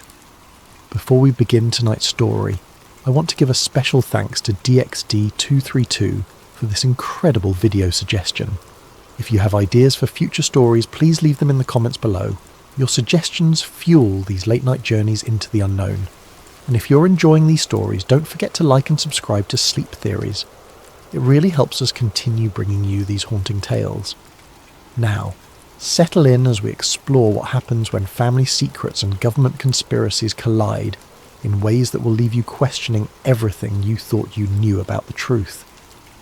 The rain drummed against the chapel windows like fingers tapping out Morse code, urgent, persistent, demanding attention. I sat in the front pew, staring at the flag-draped casket that held my grandfather, Colonel James Mitchell, United States Air Force, retired. The chaplain's words washed over me like white noise, meaningless platitudes about service and sacrifice that felt hollow in the echoing space. Grandpa Jim had always been a quiet man, the kind who could fill a room with his presence while saying nothing at all. His steel grey eyes held secrets that I'd never been curious enough to ask about, and now those secrets were buried with him. Or so I thought. The military honour guard folded the flag with mechanical precision, each crease sharp enough to cut glass. When they handed it to me, the only family he had left, the weight of it seemed heavier than cloth and thread should be. 21 rifle shots cracked through the cemetery air, and I watched them lower my grandfather into the ground, taking with him 40 years of classified service that he'd never once discussed at family dinners. After the service, I stood alone by his grave as the other mourners drifted away like ghosts in the mist. Most were elderly veterans from his old squadron, men with weathered faces and knowing looks, who shook my hand with grips that still held strength despite their age. A few whispered condolences, but I noticed how they glanced at each other when they thought I wasn't looking. Shared glances that spoke of things unspoken. He was a good man, said one particularly ancient veteran, his chest heavy with decades of ribbons and medals, kept his promises right to the end. There was something in the way he said it, an emphasis that made me wonder what promises he meant. The house felt different when I returned. Emptier, yes, but also somehow expectant, as if it were holding its breath. Grandpa Jim had lived here for 30 years, ever since Grandma passed, and every corner held memories of weekend visits and summer vacations. But now those memories felt incomplete, like photographs with faces cut out. I spent the next few days making arrangements, contacting lawyers, sorting through paperwork, deciding what to keep and what to donate. It was during this methodical dismantling of a life that I found myself standing in his bedroom, looking up at the attic access panel I'd never paid attention to before. The wooden ladder creaked under my weight as I climbed up, flashlight in hand. The attic was exactly what you'd expect. Dusty boxes, old furniture covered in sheets, the detritus of a long life lived quietly. But as I moved deeper into the space, something caught my eye. In the far corner, beneath what looked like perfectly normal floorboards, there was a slight depression, as if the wood had been cut and replaced. My fingers found the edges easily once I knew what to look for. The section of flooring lifted away to reveal a hiding place that had been carefully constructed decades ago. Inside, wrapped in oilcloth like a treasure map from some childhood adventure, was a briefcase. It was military issue, the kind of hard-sided case that could survive a nuclear blast. The locks were old but well maintained, and they opened with a satisfying click when I worked the combination. Grandma's birthday, because of course it was. Inside, the briefcase was divided into neat compartments, each holding documents that made my hands shake as I lifted them out. Top Secret Majestic 12 was stamped across every page in red ink that had faded to the colour of dried blood. The papers were yellowed with age but perfectly preserved, as if time had forgotten they existed. Most were typed on letterheads I didn't recognise, organisations with names like Advanced Aerospace Threat Identification Program and Project Blue Book Special Studies Group. But it was the photograph that stopped my breathing entirely. 12 men in military uniforms and dark suits, standing in formation like they were posing for history. The setting looked official, some kind of government building with marble columns visible in the background. They all had the bearing of men accustomed to power, to making decisions that shaped the world from shadows. I recognised a few faces from history books: General Nathan Twining, Admiral Roscoe Hillenkoetter, officials whose names I'd heard in connection with early UFO investigations. But there in the back row, younger than the others and wearing an Air Force dress uniform, was my grandfather. The back of the photograph was annotated in careful handwriting. The Committee, 1952. Below that, in different ink and what looked like a different hand, J. Mitchell, inducted 1962, Project Doorway. I spent the next 3 hours reading everything in that briefcase, and each document pulled me deeper into a reality I'd never imagined. There were incident reports from radar stations across the southwest, describing objects that moved in ways that defied physics. Photographs of wreckage that looked like nothing I'd ever seen, metal that seemed to flow like liquid mercury, but held its shape like steel. Witness testimonies from pilots, air traffic controllers, and civilians who'd seen things in the sky that officially didn't exist. But the most unsettling document was a simple roster, typed on official letterhead from something called Majestic 12 Operations Command. 12 names were listed in alphabetical order, each followed by their service branch rank and what appeared to be a security clearance level that went beyond anything in the public domain. Most of the names I could research later: generals and admirals, a few scientists from Los Alamos and the Jet Propulsion Laboratory, men who'd built America's military-industrial complex from the ground up. But one name, the 7th on the list, was completely blacked out with what looked like permanent marker. Even on a document that was clearly decades old, someone had taken the time to obscure that particular identity. At the bottom of the page, handwritten in my grandfather's distinctive script, was an addition: James R. Mitchell, Colonel, USAF, inducted March 15, 1962, clearance level, Umbra. The date meant something. 1962 was the year my father was born, the year my grandparents bought this house. It was when Grandpa Jim's career took a sudden upward trajectory that I'd never really questioned before. One day he was a squadron commander at a routine airbase, The next, he was being reassigned to positions that sounded important, but which he never talked about. Liaison work, he'd always said when I asked. Coordinating between different departments. Now I understood that his vague answers hadn't been modesty. They'd been security protocols. The more I read, the more questions multiplied. There were references to recovered materials and non-terrestrial technology. Meeting minutes discussed containment procedures and public information management. One particularly chilling memo, dated 1963, discussed the termination protocols for individuals who posed security risks to the program. But what disturbed me most was how recent some of the documents were. The briefcase contained papers dating all the way up to 1995, 3 years before my grandfather's official retirement. Whatever Majestic 12 was, it hadn't ended with the Cold War. I photographed everything with my phone, then carefully returned each document to its place. The briefcase went back into its hiding spot, and I replaced the floorboard exactly as I'd found it. But even as I tried to restore normalcy, I knew there was no going back. The questions were already consuming me. That night, I couldn't sleep. I lay in my grandfather's guest room, my room now, I supposed, and stared at the ceiling while rain continued its Morse code against the windows. Every shadow seemed to hold secrets. Every sound might be footsteps from people who knew I'd found what I wasn't supposed to find. By morning, I'd made a decision that would change everything. My friend Marcus worked as a contractor for the Department of Defense, something involving cybersecurity that he was deliberately vague about. We'd known each other since college, and I trusted him more than anyone else in my life. If anyone could help me understand what I'd found, it would be him. We met at a coffee shop downtown, one of those places that stayed busy enough to provide cover for conversation.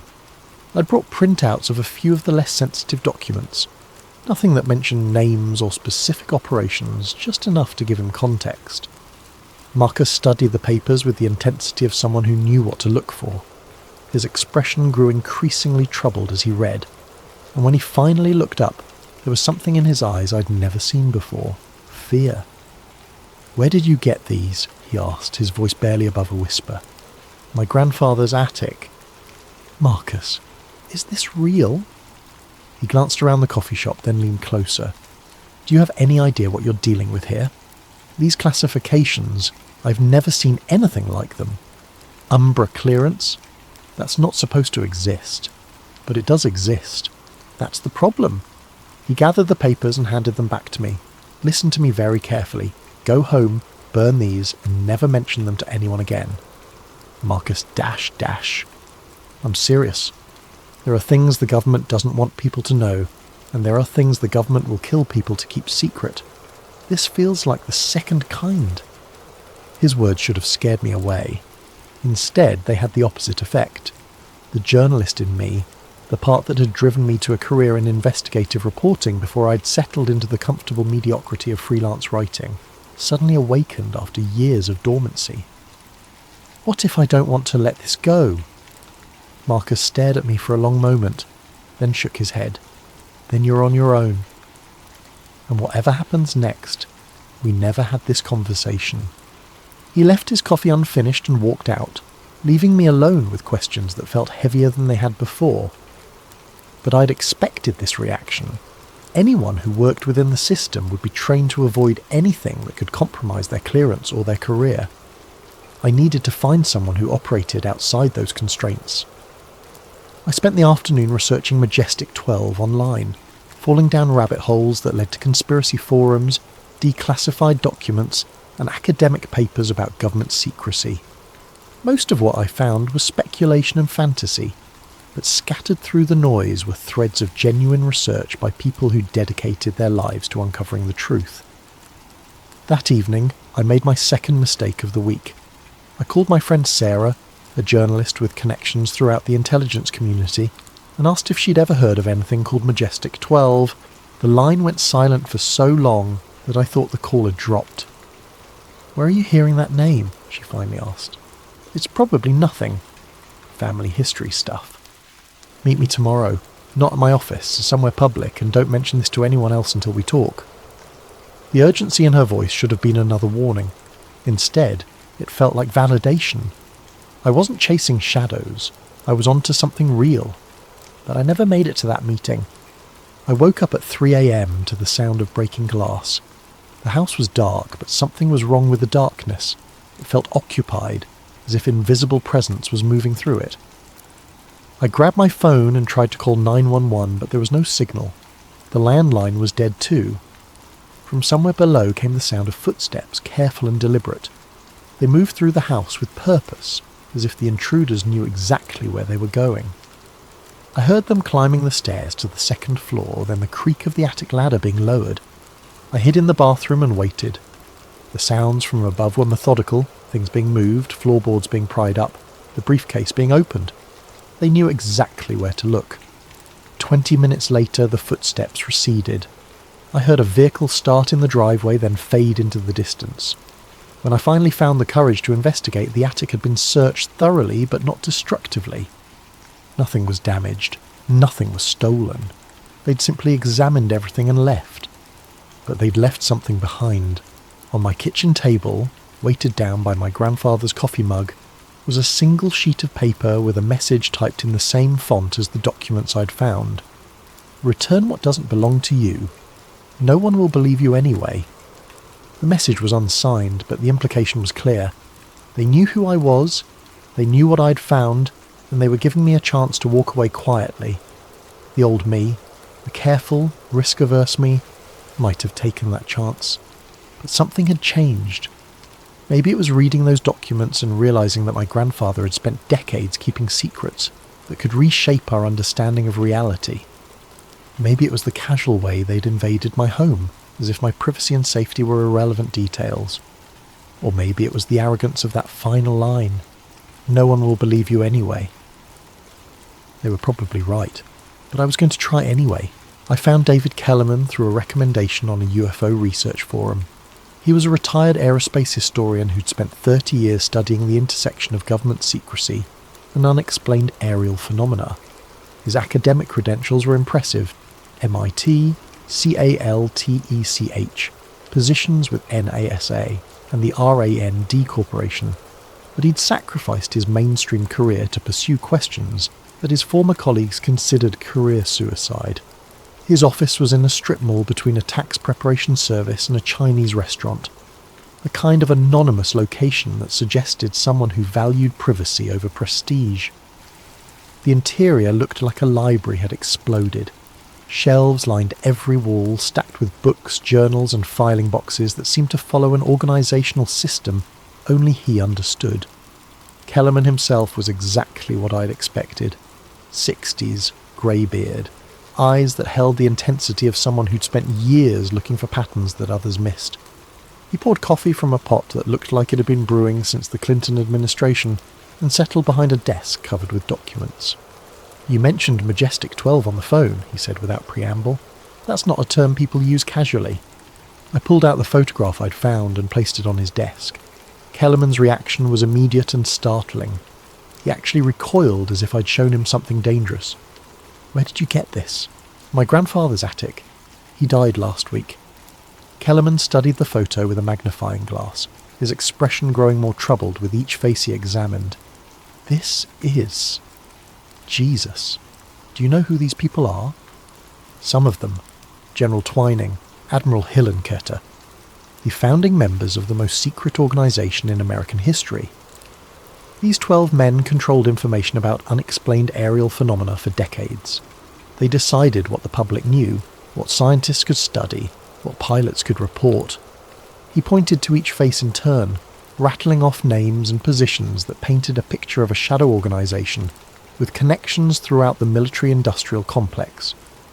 But when he reached the man I'd identified as my grandfather, he paused. "I don't recognise this one. That's unusual. I thought I knew all the confirmed MJ-12 members." "That's my grandfather, James Mitchell. The back says he was inducted in 1962. Kellerman flipped the photo over and read the notation. His face went pale. "Project Doorway. I've heard that name exactly once before, in a document that was leaked and then disappeared within hours. It was supposedly some kind of advanced research initiative, but nobody knows what they were researching." "What do you think they found?" He looked at me for a long moment before answering. "You really don't know, do you? Your grandfather never told you anything. He never talked about his work. Ever." Kellerman leaned back in his chair, studying me as if trying to determine how much truth I could handle. "The conventional wisdom is that MJ-12 was formed in 1947 to investigate the Roswell incident. But the evidence suggests they were actually created to manage something much bigger, a systematic recovery and study program for non-human technology." The words hung in the air between us like a challenge. Non-human technology. Even hearing it said out loud felt surreal.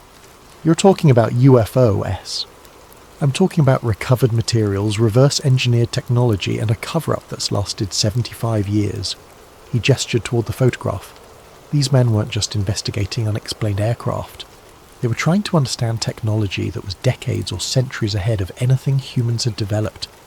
And my grandfather was part of this.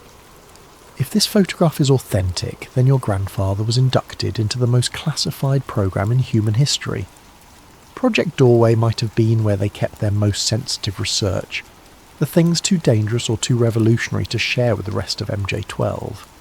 Kellerman stood and moved to one of his filing cabinets, retrieving a folder thick with documents and photographs. "I need you to understand something.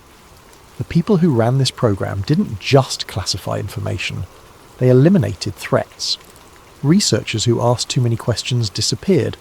Witnesses were discredited or worse. Talking about this publicly could put you on lists you don't want to be on. Someone already broke into my house. They know I have this." His expression darkened. "Then you're already on the list.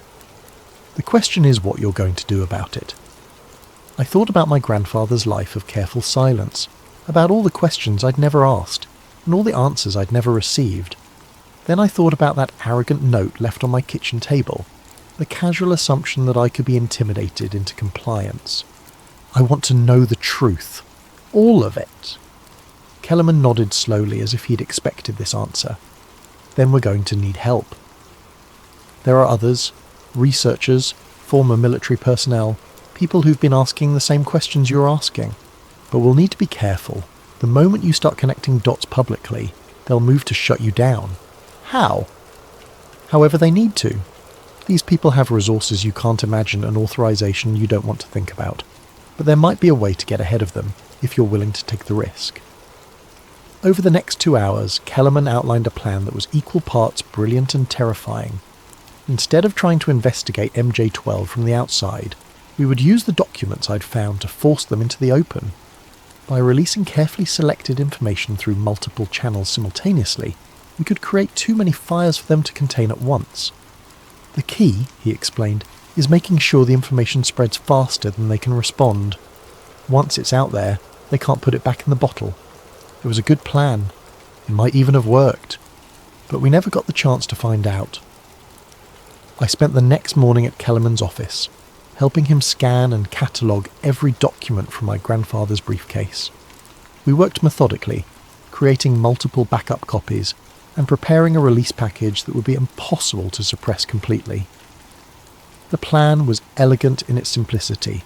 Simultaneous uploads to WikiLeaks, multiple UFO research organizations, and several mainstream journalists who'd shown interest in government transparency issues. Kellerman had contacts throughout the UFO research community, people who'd spent years waiting for exactly this kind of evidence.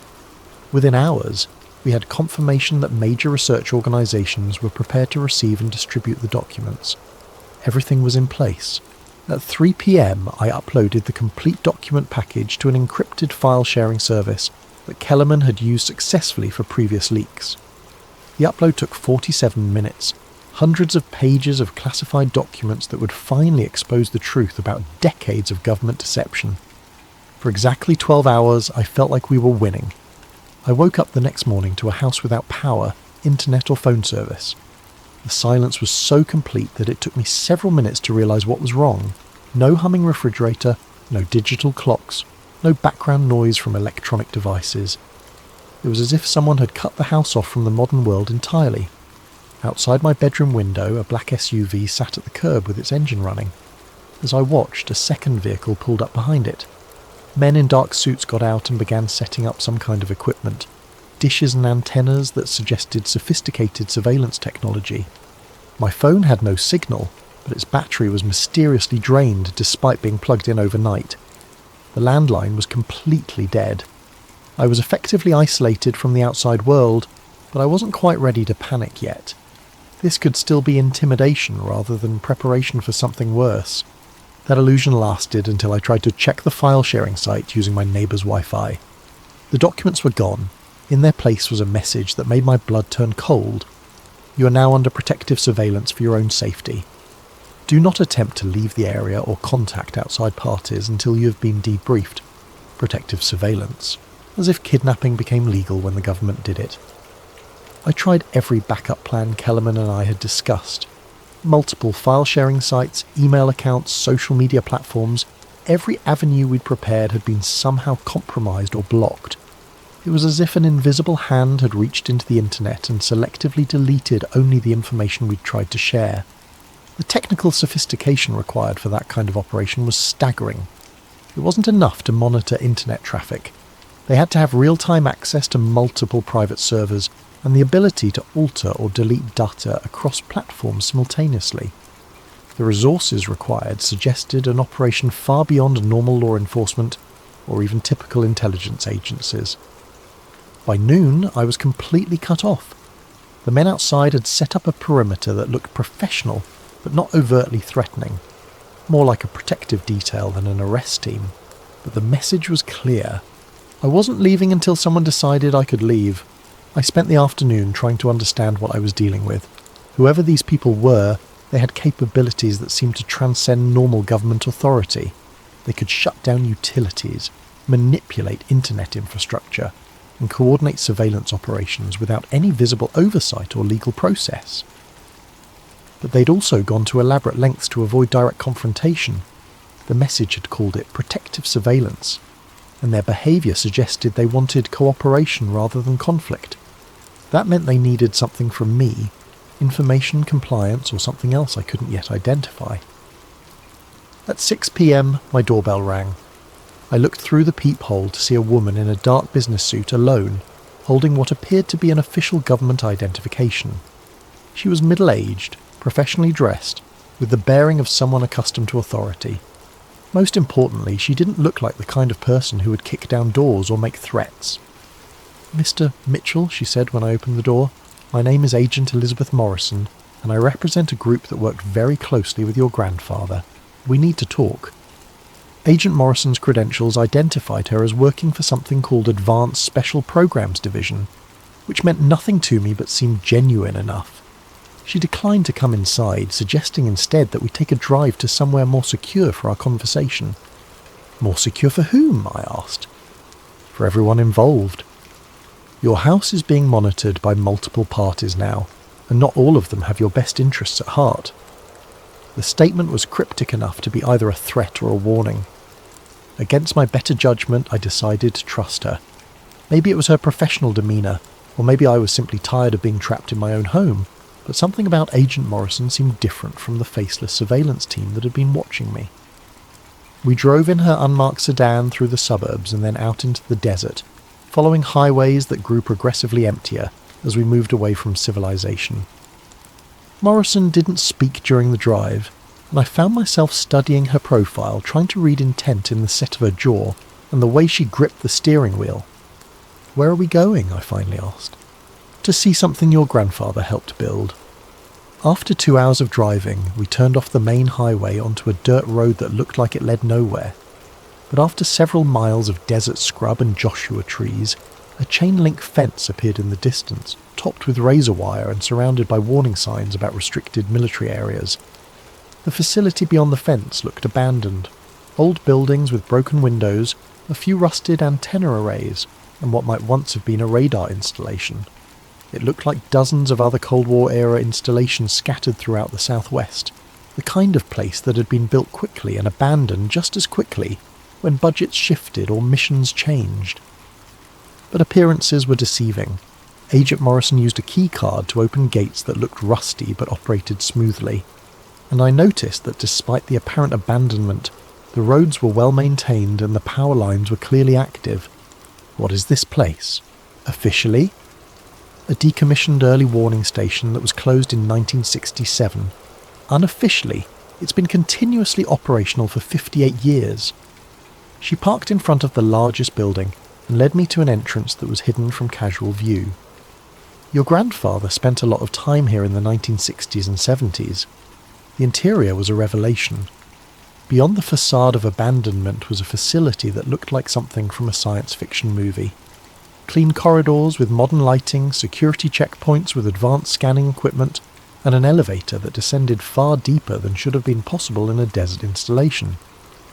"Welcome to Site 7, Morrison said as the elevator continued its descent. "One of 12 facilities where we study materials that don't officially exist." The elevator opened onto a vast underground complex that stretched in multiple directions. The architecture was utilitarian but clearly expensive. Reinforced concrete, climate control systems and security measures that suggested whatever was stored here was extremely valuable or extremely dangerous.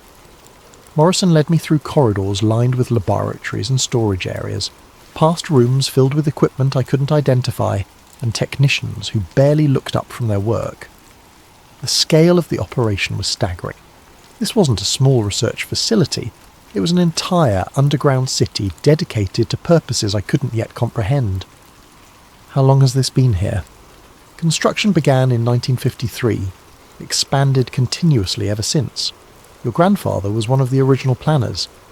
We stopped at a massive vault door that required multiple security protocols to open. Morrison used her keycard, submitted to a retinal scan, and entered a code that was at least 12 digits long. When the door finally opened, I found myself staring into a storage facility that looked like a combination warehouse and museum. The space was filled with display cases, each containing objects that challenged my understanding of physics and engineering. Metal fragments that seemed to shift colour as I watched them. Circuits printed on substrates that looked organic rather than synthetic. Components that hummed with energy despite having no visible power source. "Recovered materials," Morrison explained simply. "Things we've found at crash sites over the past 70 years. I approached the nearest display case and found myself looking at what appeared to be a piece of hull material from some kind of aircraft. But the metal, if it was metal, seemed to flow like liquid while maintaining a solid form. As I watched, patterns appeared and disappeared on its surface, as if it were responding to my presence. What am I looking at? Technology that's decades ahead of anything humans have developed. Materials that don't follow our understanding of physics. Engineering principles we still can't fully comprehend. Case after case contained similar impossible objects. Fragments of machinery that operated on principles beyond current science. Alloys that shouldn't exist. Components that seemed to generate power from nothing. It was a museum of impossibility. Proof that someone or something had solved technological challenges that humanity was still struggling to understand. But it was the far wall that stopped my breathing entirely. A grid of black and white photographs covered the entire surface. Dozens of images showing crash sites from around the world. Some I recognised from UFO research, Roswell of course, but also incidents I'd read about in declassified Air Force documents. Others were completely unfamiliar, showing recovery operations in locations ranging from Arctic tundra to tropical forests. Each photograph was labelled with a date, location, and classification number. The dates ranged from 1947 to just last year, suggesting that whatever was crashing wasn't a historical curiosity but an ongoing phenomenon. 75 years, Morrison said quietly. 75 years of recovered materials, and we're still trying to understand how they work. Who built them? That's the question your grandfather spent his career trying to answer. I was studying a particularly clear photograph of what looked like a disc-shaped craft being loaded onto a military trailer when I heard footsteps behind us. Multiple sets of boots on concrete, moving with military precision. "I'm afraid that's all the time we have for the tour," Morrison said, her tone suddenly formal and apologetic. I turned to see 6 soldiers in combat gear entering the vault, weapons lowered but ready. Unlike the surveillance team at my house, these men wore full military uniforms with unit patches I didn't recognise. "Hands where we can see them," their leader commanded, though his tone was professional rather than threatening. I raised my hands slowly, trying to process what was happening. Agent Morrison? But Morrison was backing away, her expression genuinely regretful. I'm sorry. I was hoping we could resolve this differently, but the decision has been made at levels above my authority. The soldiers surrounded me without violence, clearly following protocols for handling a cooperative subject. But as they guided me toward the exit, I caught sight of something that made my blood freeze. On the wall of photographs in the bottom right corner was an image I hadn't noticed before. It showed a crash site that looked recent, emergency vehicles, military personnel, and in the background a house that looked suspiciously familiar. My grandfather's house. My house. The photograph was dated 3 days ago, the day after I'd found the briefcase in the attic. They didn't arrest me, but they didn't let me go either. Instead, I found myself in what could generously be called a conference room, but which felt more like an interrogation chamber. Windowless walls, a metal table, and chairs that were designed for function rather than comfort. I sat there for what felt like hours, but was probably only minutes, trying to understand how my search for truth had led to detention in an underground government facility. When the door finally opened, the man who entered looked exactly like what Hollywood would cast as a government spook. Mid-50s, greying hair, expensive suit that managed to look both formal and threatening. He carried a manila folder and moved with the confidence of someone who'd spent decades making decisions that affected other people's lives. "Mr. Mitchell," he said, settling into the chair across from me. "My name is Director William Hayes. I represent the organisation your grandfather served for over 30 years. He opened the folder and withdrew a photograph, the same one I'd found in my grandfather's briefcase, showing 12 men in military uniforms and suits. But this copy was different. Instead of my grandfather's handwritten notation on the back, this version had an official stamp and classification marking.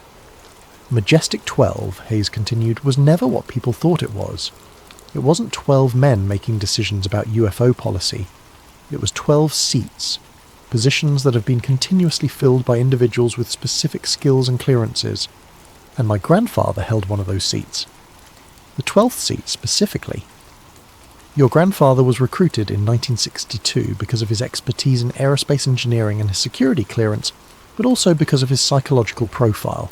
We needed someone who could compartmentalize information and work on projects that challenge conventional understanding of reality.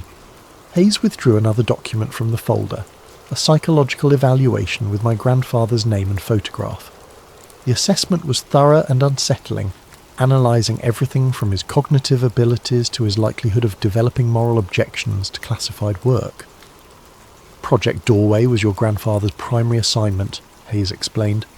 While the rest of MJ-12 focused on recovery and analysis of materials, Doorway was tasked with practical application, taking recovered technology and developing human applications. You're talking about reverse engineering? I'm talking about the most advanced research program in human history. Integrated circuits, fibre optics, advanced metallurgy, dozens of technologies that revolutionized human civilization were actually derived from materials we recovered starting in 1947. The implications were staggering. If Hayes was telling the truth, then much of modern technology wasn't the result of human innovation, but rather reverse-engineered alien science. Our computers, our communications, our material science, all of it built on a foundation of borrowed knowledge. Why are you telling me this? Because Majestic 12 never disbanded. It evolved. Hayes leaned forward, his expression becoming more intense.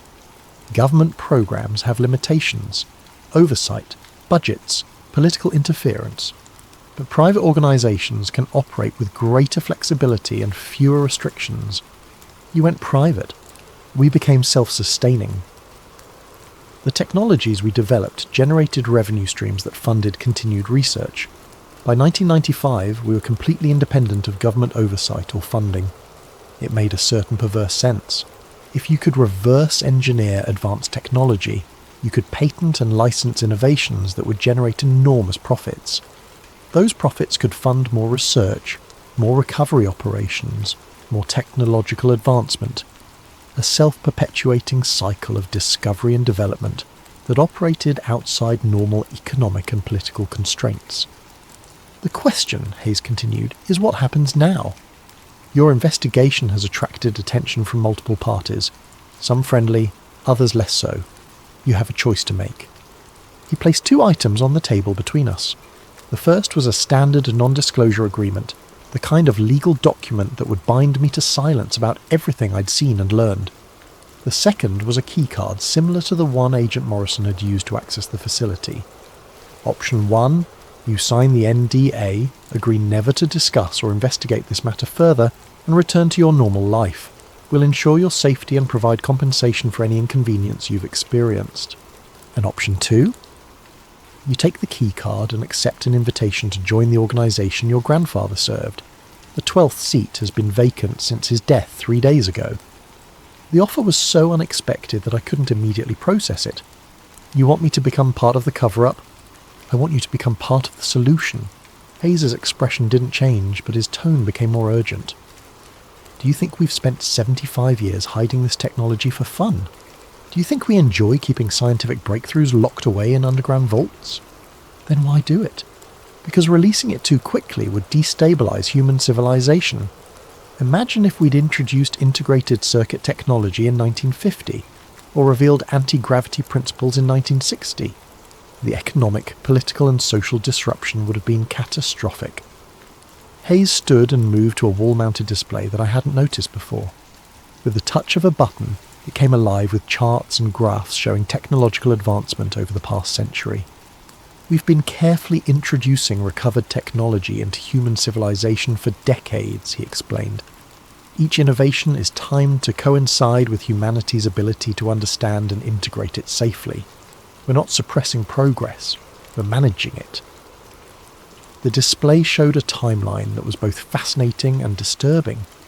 Major technological breakthroughs that I'd assumed were human achievements were actually marked as controlled releases of recovered technology. The transistor, laser technology, stealth aircraft design, all of it apparently derived from non-human sources, but introduced gradually to avoid societal shock. Your grandfather understood this, Hayes continued. He spent 30 years helping us determine what humanity was ready to know and when they were ready to know it. The 12th seat has always been responsible for this delicate balance.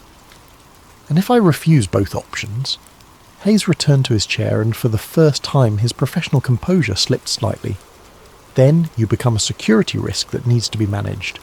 We prefer cooperation, but we will protect this program by any means necessary.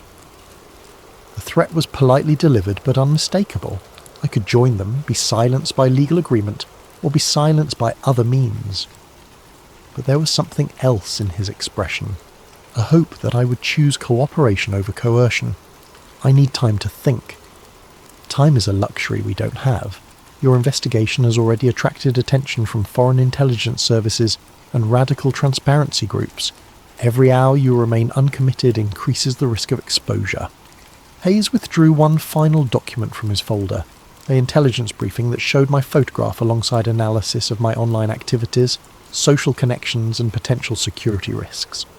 They'd been watching me far longer than I'd realised, probably since the moment I'd mentioned Majestic 12 to Marcus. If you accept the position, you'll have access to technologies that could revolutionise human understanding of physics, energy and space travel. You'll be part of the most important scientific endeavour in history. And if I try to expose what I've learned, then you'll join a long list of people who tried to reveal secrets they didn't understand. Some were discredited, others simply disappeared. A few suffered more creative fates. The casual way he mentioned murder made my skin crawl, but I forced myself to consider the offer objectively. If everything Hayes had told me was true, if there really was recovered non-human technology being slowly integrated into human civilization, then perhaps controlled disclosure was better than chaos. But there was something about the entire setup that felt wrong. The underground facility, the private organisation operating without oversight, the casual threats against anyone who might expose the truth. Even if their intentions were good, the methods felt like something from a totalitarian nightmare. What happened to the other 11 seats? They're still filled. The organisation has evolved, but the structure remains the same. 12 individuals with different specialties working together to manage humanity's relationship with non-terrestrial intelligence. Non-terrestrial intelligence? You're admitting these materials came from aliens." Hayes smiled for the first time since entering the room, but it wasn't a pleasant expression. "Mr. Mitchell, that's the least shocking thing you'll learn if you accept this position." I made my decision at 3:47 a.m. on a Tuesday, sitting in my grandfather's kitchen and staring at the key card Director Hayes had given me. They'd returned me to my house with a 12-hour deadline, promising that my choice would be final and irreversible. The surveillance team was still outside, but their presence had shifted from threatening to protective. Agent Morrison had stopped by earlier to explain that foreign intelligence services were now actively searching for me, having detected the brief leak of classified documents. Whether I joined the organisation or simply signed an NDA, I would need their protection. I'd spent hours reading everything I could find about my grandfather's military service, looking for clues about the man who'd kept such enormous secrets for so many years. His commendations were impressive but vague, full of references to special projects and classified contributions to national security. Between the lines, I could see the outline of a man who'd struggled with the weight of knowledge he couldn't share. There was a journal I'd found in his desk, mostly mundane entries about daily life and family events, but scattered throughout were cryptic references that made more sense now that I understood his real work. "Made progress on the translation project today," he'd written in 1968. "The mathematics are unlike anything we've seen before." Translation project, as if he'd been trying to understand instructions written in a non-human language. The most revealing entry was from 1985.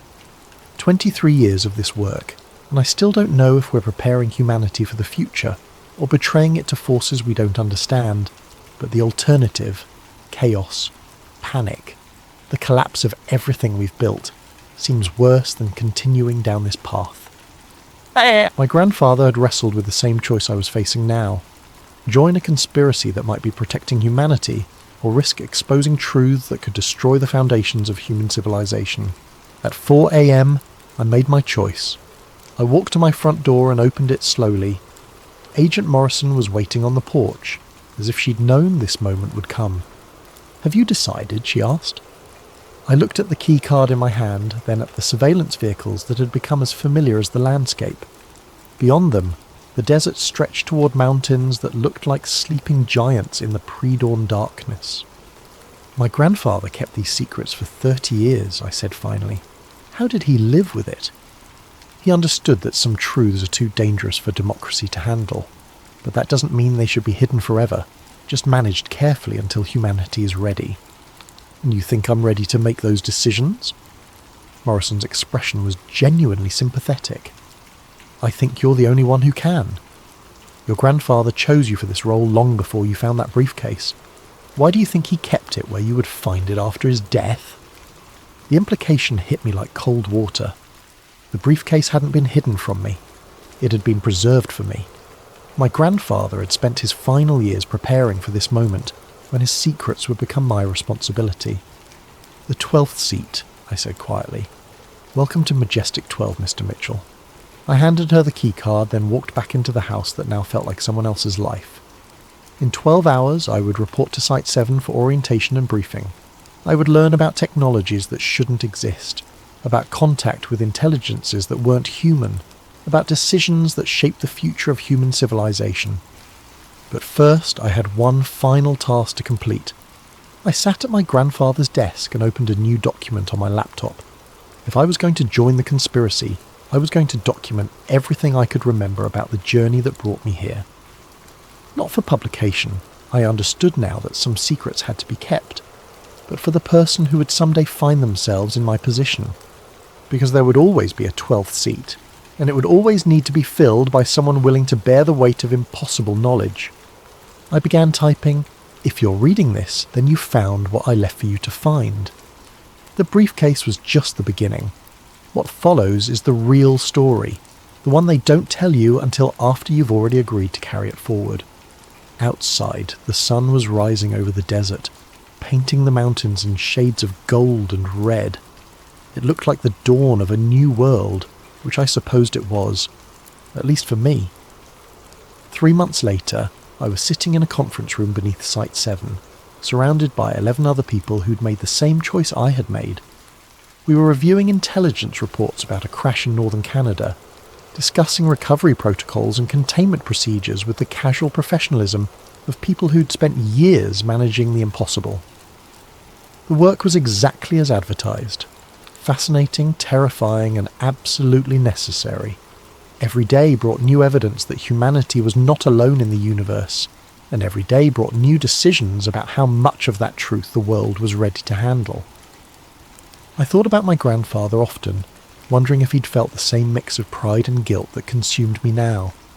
We were guardians of humanity's future, protectors of civilization stability, and keepers of secrets that could transform or destroy everything humans had built. But late at night, when I returned to the house that now felt more like a museum than a home, I sometimes wondered about the road not taken. What if I had chosen transparency over secrecy? What if I had tried to tell the world about recovered technology and non-human intelligence? Would humanity have been ready for that truth? Or would it have torn apart the fabric of civilization, just as Director Hayes had warned? I supposed I would never know. But every morning I woke up and chose to believe that gradual disclosure was better than sudden chaos, that managed truth was better than devastating revelation. After all, that's what the 12th seat was for, to make the hard choices so others didn't have to. And if someday I was wrong, if the secrecy caused more harm than transparency would have, well, hopefully the person who inherited my position would be wiser than I had been. The briefcase was waiting in the attic, exactly where my grandfather had left it, exactly where I would leave it when my time came. Along with a letter that began, "If you're reading this, then you found what I left for you to find." Some traditions, it seemed, were worth preserving, even the secret ones.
A massive thank you to Vortex9119 for this incredible video suggestion. If you have story ideas you'd like to see brought to life, drop them in the comments below. And if you're enjoying these immersive tales, don't forget to like and subscribe to Sleep Theories for more stories that blur the line between mystery and reality.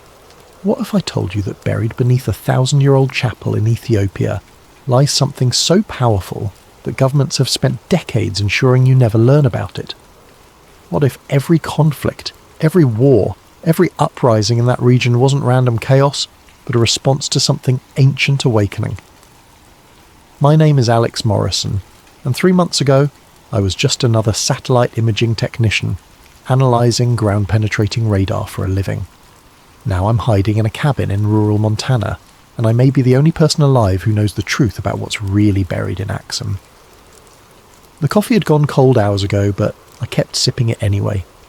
That's what you do when you're 3 weeks behind on satellite analysis reports, and your supervisor keeps sending those passive-aggressive emails with red exclamation points. I was a field technician for Orbital Dynamics, a mid-tier satellite imaging company that contracted with everyone from agricultural firms to mining corporations. My job was simple: analyse ground-penetrating radar scans, identify subsurface anomalies and file reports. Nothing glamorous, nothing dangerous, just data. The Horn of Africa cluster had been sitting on my desk for 2 days.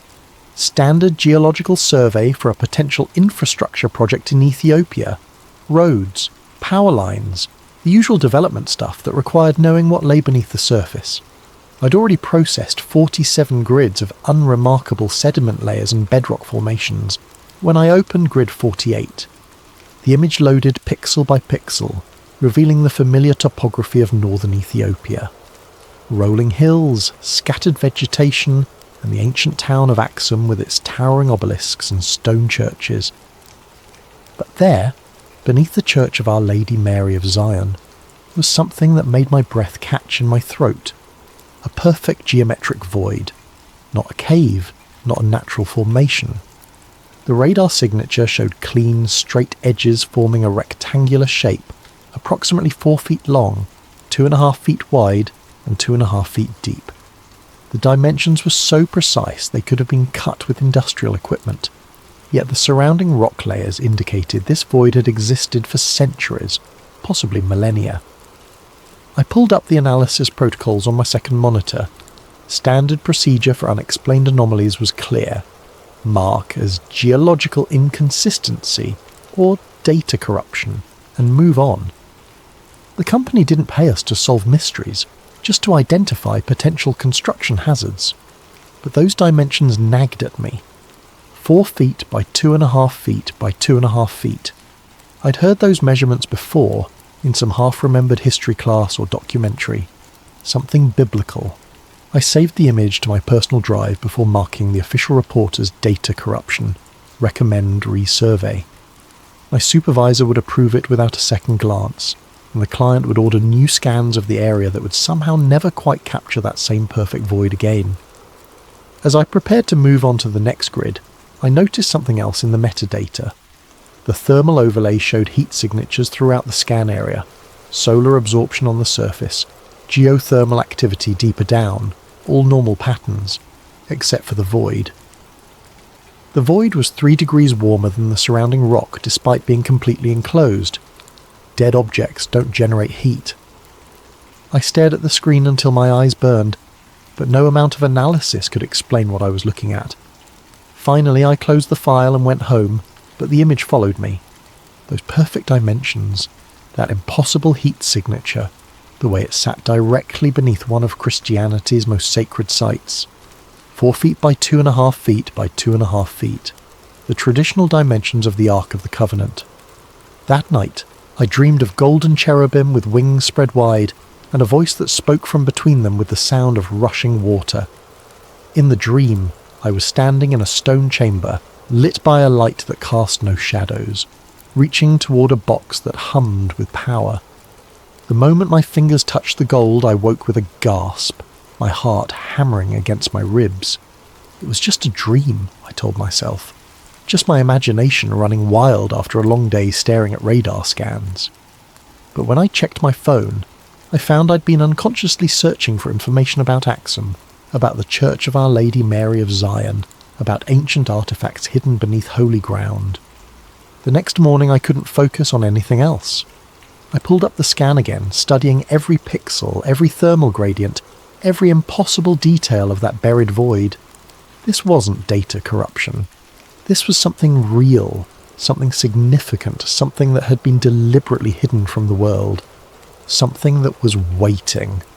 3 weeks later, I was on a plane to Ethiopia. I'd convinced my supervisor that the Axum anomaly required ground truthing, a field verification to ensure our radar systems were functioning correctly. The company approved the trip because it sounded technical and responsible, not because I'd spent every spare moment researching the legend of the Ark's journey from Jerusalem to Ethiopia.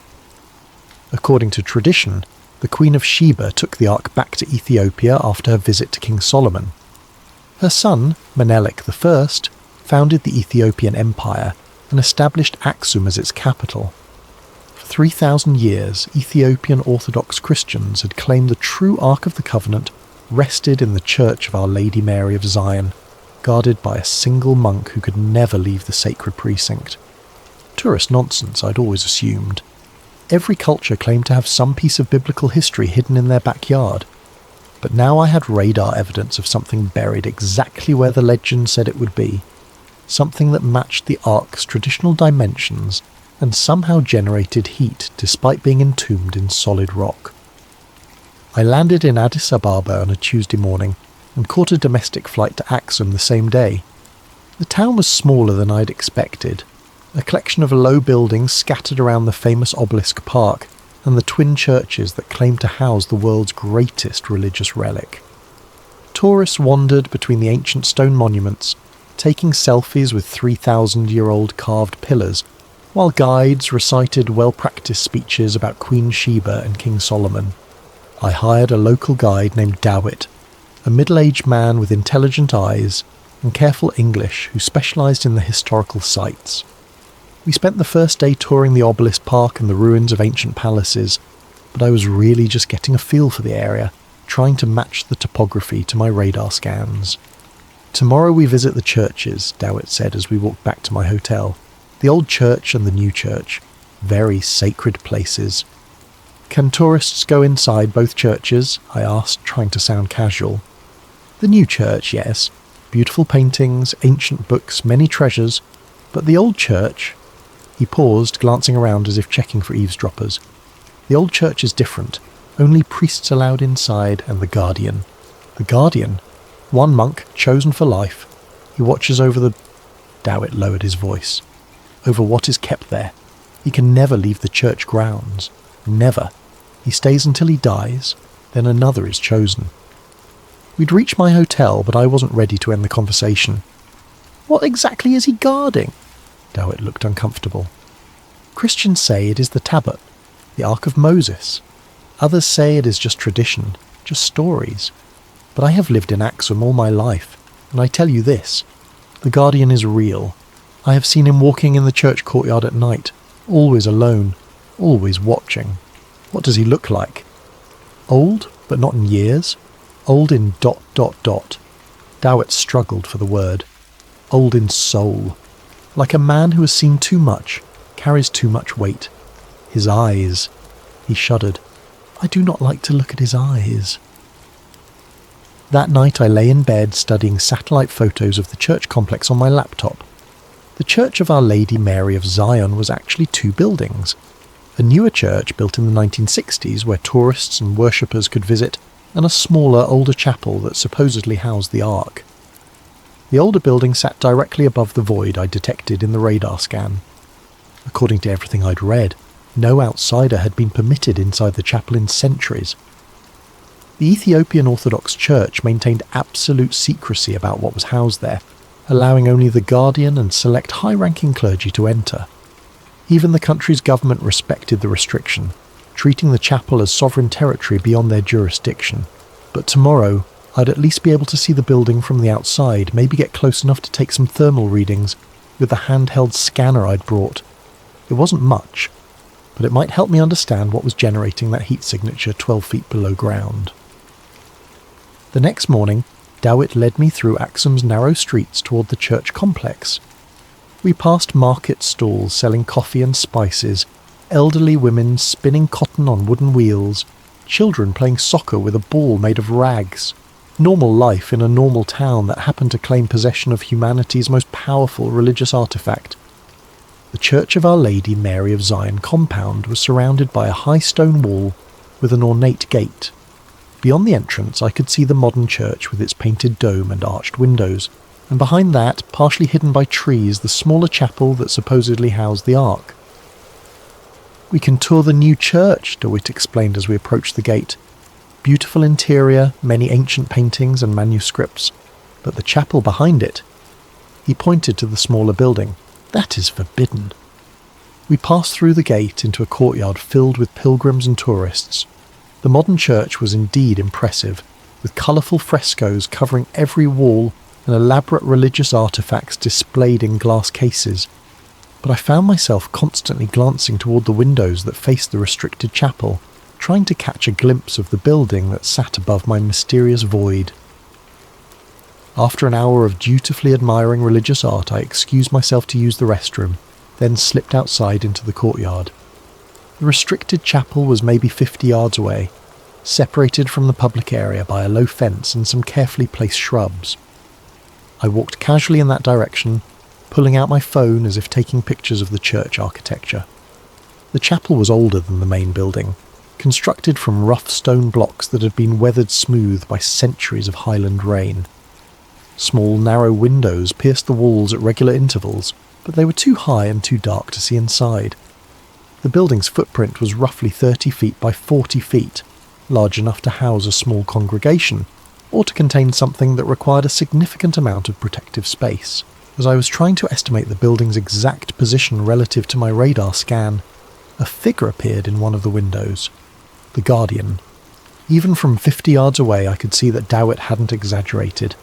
The man's face was gaunt to the point of being skeletal, his skin pale as parchment despite Ethiopia's intense sun. But it was his eyes that made my breath catch, dark, hollow, ancient in a way that had nothing to do with age. Eyes that had seen something no human should see, carried some weight that was slowly crushing the life out of him. For a long moment we stared at each other across the courtyard. Then the Guardian raised one thin hand and made a clear gesture. Go away. Not a casual dismissal, but an urgent warning, the kind of motion you'd make to stop someone from stepping into traffic. As I watched, his lips moved, forming words I couldn't hear but somehow understood. You don't want what's inside. Then he disappeared from the window, leaving me standing in the courtyard with my heart hammering and my thermal scanner forgotten in my pocket. The Guardian hadn't just been warning me away from the chapel. He'd been warning me away from whatever was buried beneath it, whatever was generating that impossible heat signature 12 feet underground. Whatever had been slowly killing him with its proximity for however many years he'd been trapped in that building. I found Dowett waiting by the main church entrance, looking concerned. You saw him, he said. It wasn't a question. Yeah. Then you understand why I do not like to look at his eyes. Come, we should go. There are other sights to see, happier places. But as we left the church compound, I couldn't stop thinking about that desperate gesture, that silent warning. The Guardian knew something was down there, something that had been affecting him for years, possibly decades, something that pulsed with heat and waited in the darkness beneath ancient stone. That night I called my supervisor and extended my stay in Ethiopia by a week. Back in my hotel room, I spread out printed satellite photos across the bed and fired up my laptop. The thermal scanner I'd brought was designed for surface readings, useless for penetrating 12 feet of stone and earth, but I had access to something better. Orbital Dynamics' complete archive of satellite data for the region.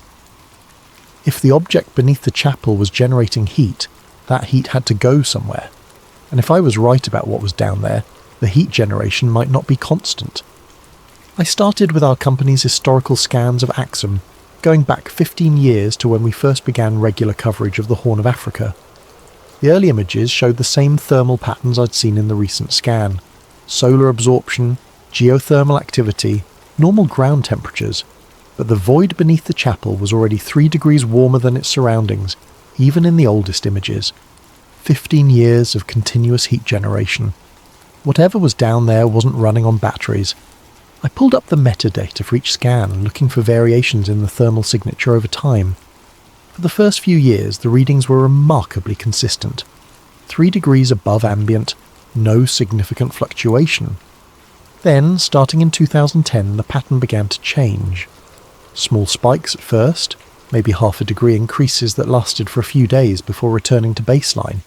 But as I worked forward through the data, the spikes became more frequent and more intense. By 2018, I was seeing heat surges of 6 to 8 degrees above normal, sometimes lasting for weeks. The most recent scan, the one that had started this whole investigation, showed the highest readings yet.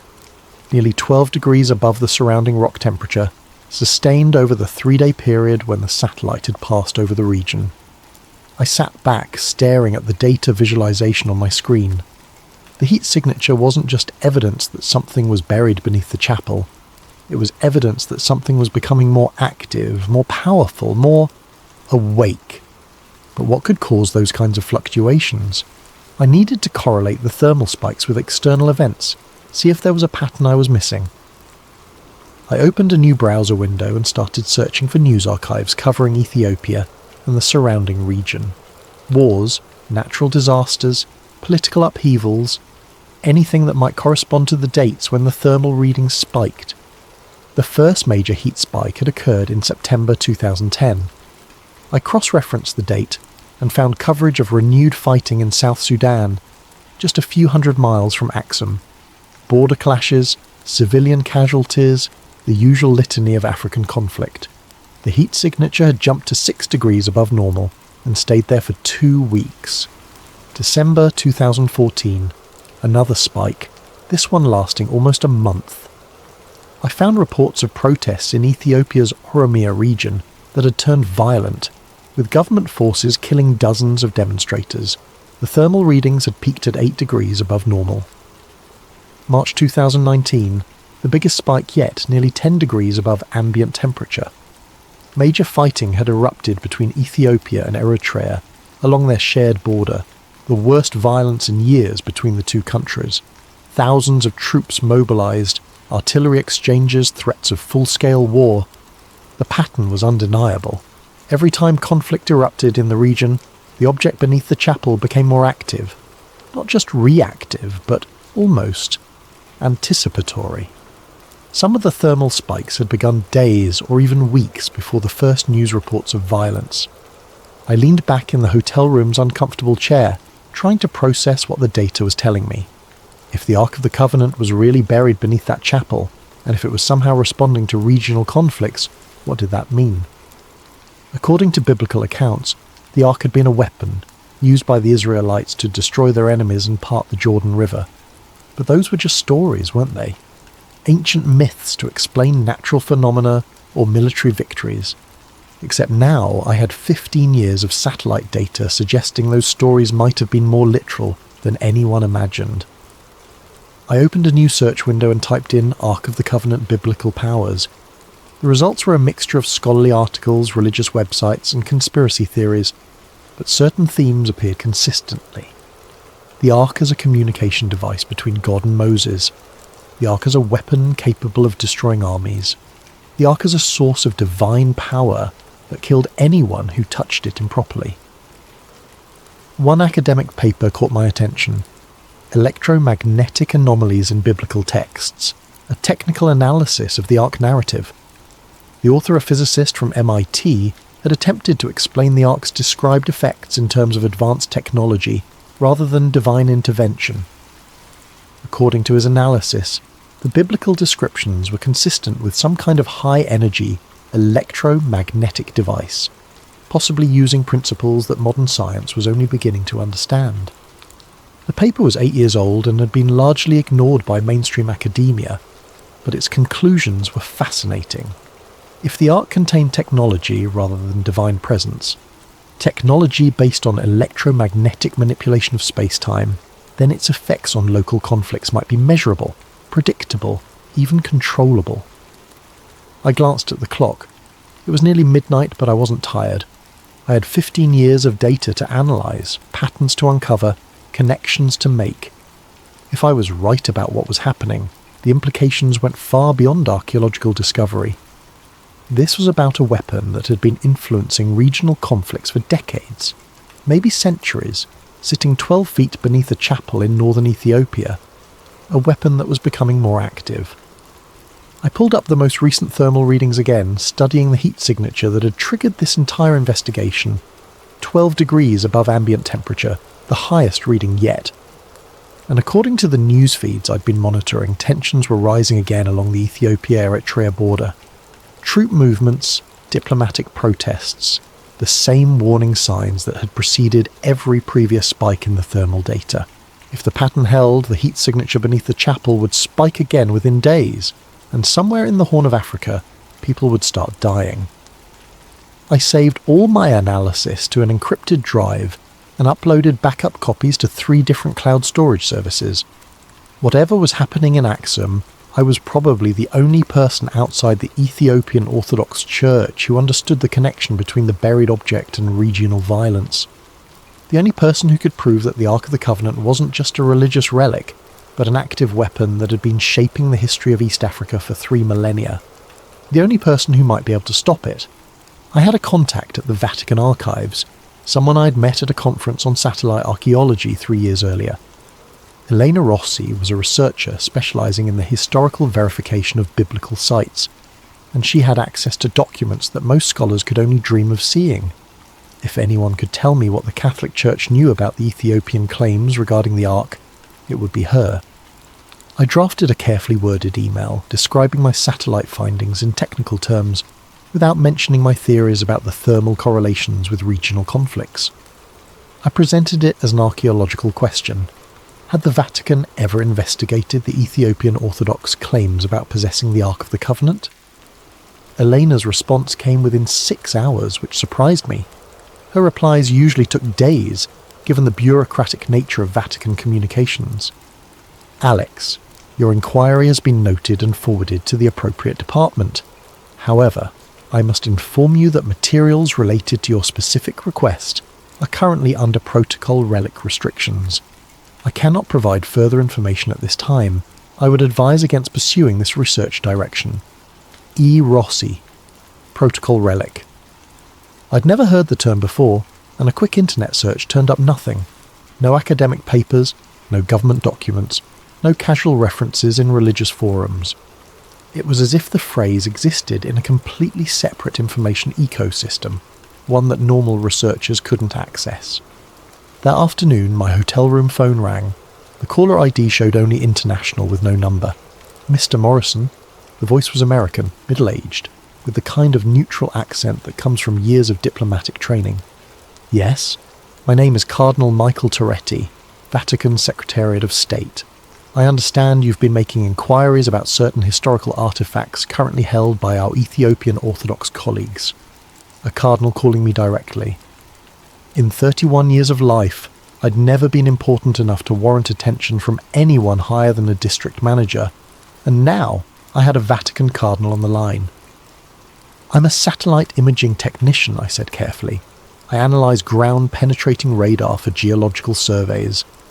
Yes, we're aware of your professional background. We're also aware of your recent travel to Axum and your communication with Dr. Rossi. Mr. Morrison, I'm calling to advise you that you've stumbled into an area of inquiry that falls under Vatican security protocols. For your own safety, I strongly recommend that you discontinue this research and return to the United States immediately. My own safety? There are historical artifacts that were never meant to be disturbed, Mr. Morrison. Some knowledge carries a price that few are prepared to pay. The Ethiopian Orthodox Church has maintained certain guardianship responsibilities for nearly 3 millennia. That arrangement exists for the protection of all concerned parties. I could feel my heart racing, but I tried to keep my voice steady. What is Protocol Relic? There was a long pause. You're not cleared for that information, nor do you want to be. Take my advice, Mr. Morrison. Book the next flight home and forget whatever you think you've discovered in Axum. Some mysteries are better left unsolved. The line went dead. I sat in my hotel room for a long time after that call, staring at the phone and trying to process what had just happened. A cardinal in the Vatican Secretariat of State, essentially the Catholic Church's Secretary of State, had called me personally to warn me away from my research. Not a local church official, not even a regional administrator, but someone at the very highest levels of Vatican hierarchy. Which meant the Catholic Church not only knew about the Ethiopian claims regarding the Ark, they were actively monitoring anyone who showed too much interest in investigating those claims. They had files on researchers, protocols for managing inquiries, and enough influence to track down a satellite technician in an Ethiopian hotel within hours of his asking the wrong questions. I thought about the Guardian's hollow eyes and his desperate warning, "You don't want what's inside." Maybe he wasn't just protecting the Ark from the world. Maybe he was protecting the world from the Ark.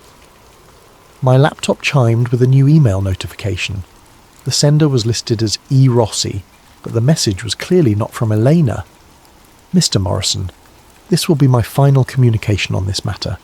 Protocol Relic is a Vatican security classification established in 1962 following certain discoveries made during the Second Vatican Council's review of sealed archives. Materials under this classification are restricted to a maximum of 12 individuals worldwide, all of whom hold positions equivalent to cardinal or higher within the Catholic hierarchy. The Ethiopian Orthodox Church has maintained custody of the artifact in question under a formal agreement dating to 1965. This agreement recognises Ethiopian sovereignty over the artifact in exchange for adherence to specific containment protocols established by a joint Vatican-Ethiopian commission. These protocols exist because the artifact exhibits properties that pose significant risks to regional stability when improperly handled or exposed. The Guardian tradition is not merely ceremonial, it serves a crucial containment function that has prevented numerous potential catastrophes over the past several decades. Your thermal analysis data has been reviewed by our technical staff. We are aware of the correlations you have identified. We are also aware of the artifact's increasing activity levels over the past 5 years. A joint Vatican-Ethiopian assessment team is currently evaluating options for enhanced containment measures. This communication will self-delete in 60 seconds. Do not attempt to copy or save this message. Return to the United States immediately and discontinue all research related to this matter. You have been warned twice. There will not be a third warning. I watched the message count down from 60 seconds, trying to memorize every word. When it reached 0, the email disappeared from my inbox as if it had never existed. But I'd learned what I needed to know. The Vatican knew about the thermal correlations with regional conflicts. They'd known for years, possibly decades. And they were worried enough about increasing activity levels to consider enhanced containment measures. The Ark of the Covenant was real, it was buried beneath the chapel in Axum, and it was becoming more dangerous. I needed to get that thermal data to someone who could do something about it. Someone outside the Vatican's sphere of influence. But first, I needed to understand exactly what I was dealing with. I opened my laptop and began typing up a detailed summary of everything I'd discovered. The satellite data, the thermal correlations with regional conflicts, the Vatican security protocols, the Guardian's warning. If something happened to me, I wanted there to be a record of what I'd found. Outside my hotel window, the ancient obelisks of Axum stood silhouetted against the Ethiopian night sky. Monuments to a civilization that had claimed to possess God's greatest gift to humanity. 12 feet below, a simple stone chapel. Something waited in the darkness, growing stronger, growing more active, preparing for something that would make the regional conflicts of the past 15 years look like minor skirmishes. And I was probably the only person outside the Vatican and the Ethiopian Orthodox Church who understood what was coming. The next morning, I made a decision that would change everything. Instead of booking a flight home like the Vatican had demanded, I drove the rental car to a cybercafe in Addis Ababa and uploaded a carefully edited version of my satellite data to Reddit. I chose the r/conspiracy subreddit because I knew it would get attention without being taken seriously by any official monitoring systems. The post was titled "Weird Thermal Anomaly Under Ethiopian Church." Anyone know what this could be?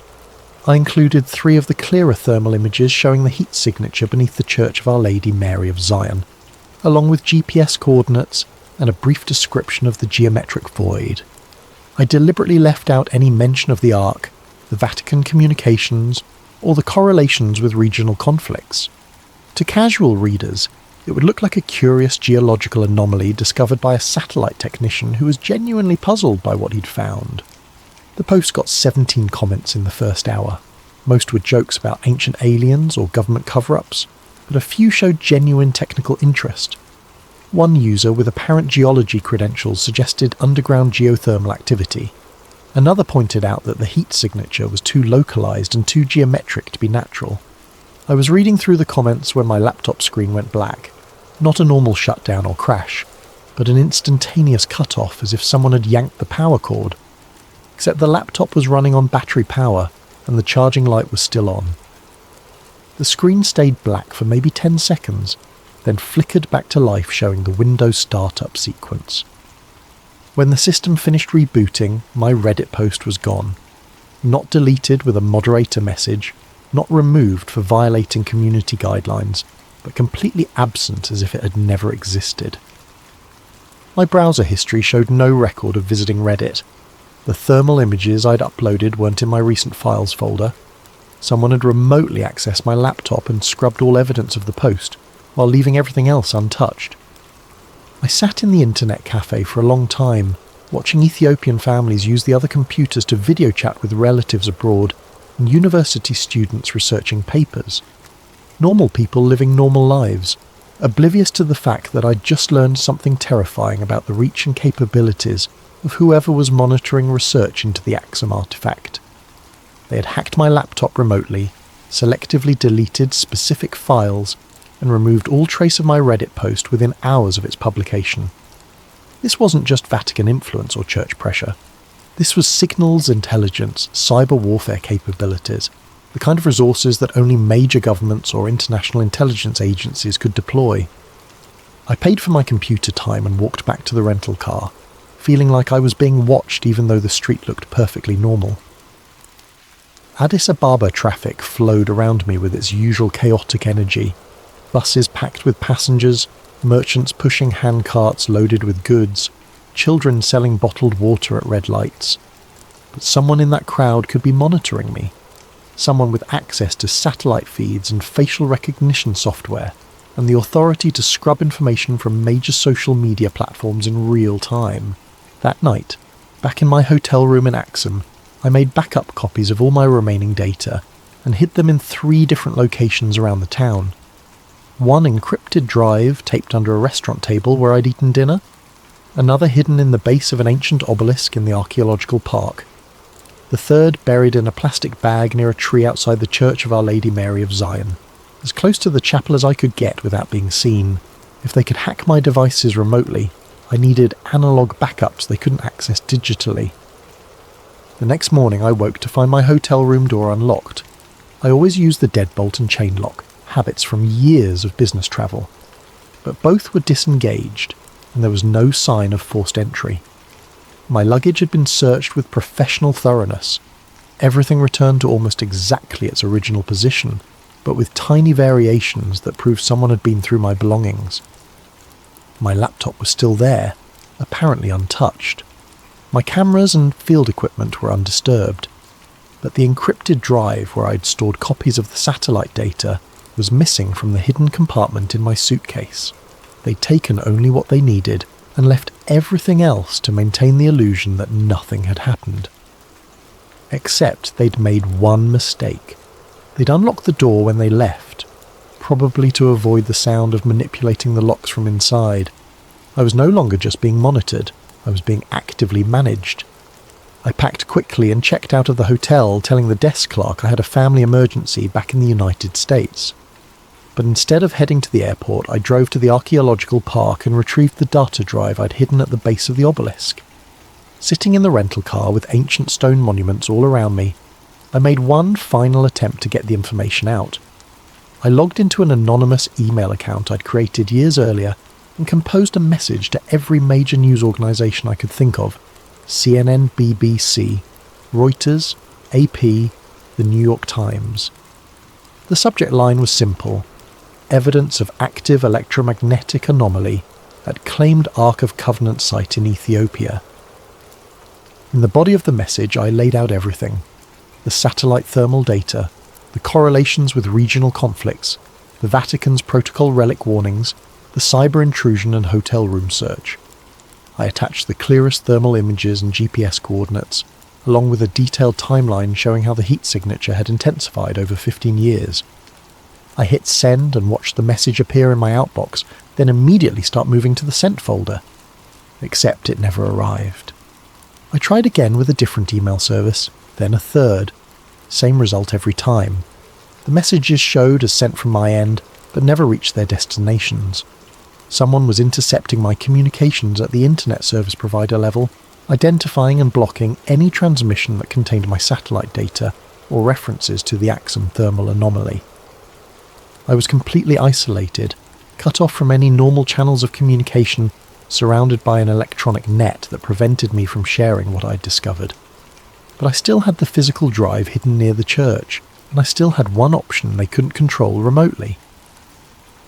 That afternoon, I walked to the Church of Our Lady Mary of Zion compound and found a spot where I could observe the restricted chapel from a distance. Tourists and pilgrims moved through the public areas, taking photos and buying souvenirs, while the Guardian's building sat silent and forbidden behind its fence. I waited until late afternoon, when the crowds thinned and the light was beginning to fade. Then I walked casually toward the area where I'd buried the encrypted drive, as if I were just another tourist admiring the ancient architecture. The drive was gone. The plastic bag was still there, exactly where I'd buried it, but empty. They'd found my backup, extracted the data, and left the bag as a message. We know where you've been.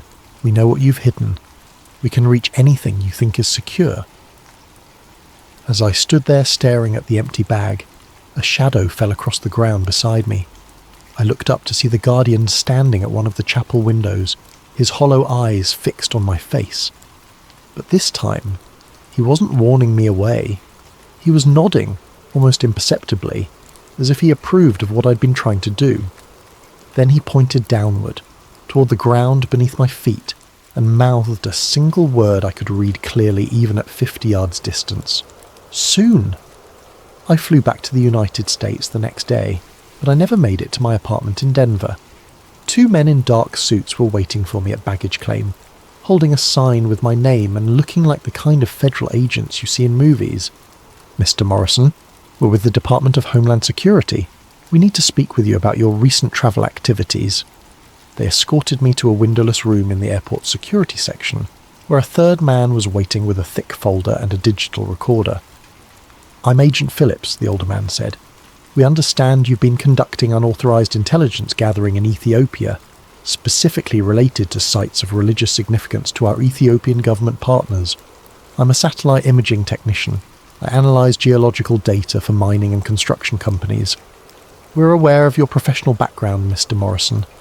We're also aware that you've been making inquiries about classified materials with Vatican contacts, posting sensitive imagery to social media platforms, and attempting to contact media organizations with what you claim is evidence of electromagnetic anomalies at Ethiopian Orthodox Church sites. They knew everything. Not just my activities in Ethiopia, but my attempts to share the data, my communications with Elena Rossi, even my failed Reddit post.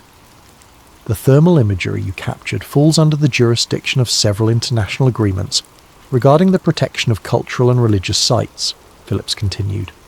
"Specifically, it relates to a joint Vatican-Ethiopian cultural preservation protocol that supersedes normal academic or journalistic access. Cultural preservation protocol? The Ethiopian Orthodox Church has requested that certain sites be protected from unauthorized analysis or exposure that might damage their religious significance or cultural integrity. The Vatican has agreed to help enforce these protections as part of ongoing interfaith cooperation initiatives. It was a lie, of course. They weren't protecting cultural sites. They were suppressing evidence of something that posed a much more serious threat. But I was sitting in a windowless room at the Denver airport with 3 federal agents, and my laptop had already demonstrated that normal channels of communication were compromised. "We're prepared to offer you a choice, Mr. Morrison," Phillips said. "You can sign a non-disclosure agreement regarding your recent research activities, accept reassignment to a different geographical focus area within your company, and continue your career with no further complications. Or we can discuss this matter with your employer, your security clearance sponsors, and potentially with federal prosecutors, who take a very dim view of unauthorized intelligence activities in sensitive foreign locations." I stared at the folder on the table between us, thinking about the Guardian's hollow eyes and his final gesture toward the ground beneath the chapel. Thinking about 15 years of thermal data showing an ancient weapon growing stronger, more active, more dangerous. What happens if I sign? You return to your normal work assignments. You avoid any further research related to Ethiopian archaeological sites. You don't discuss your recent findings with colleagues, media contacts, or internet forums.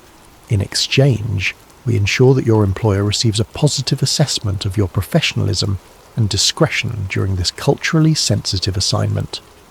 And if I don't sign? Phillips opened the folder and showed me the first page. It was a letter from Orbital Dynamics' Human Resources Department, dated that morning, informing me that my employment had been terminated due to misuse of company resources for unauthorized personal research projects.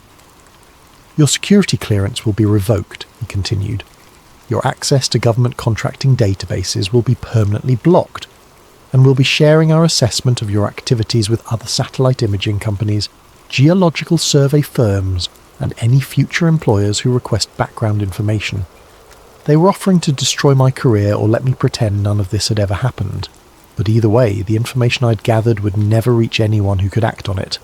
I thought about Cardinal Toretti's warning on the phone.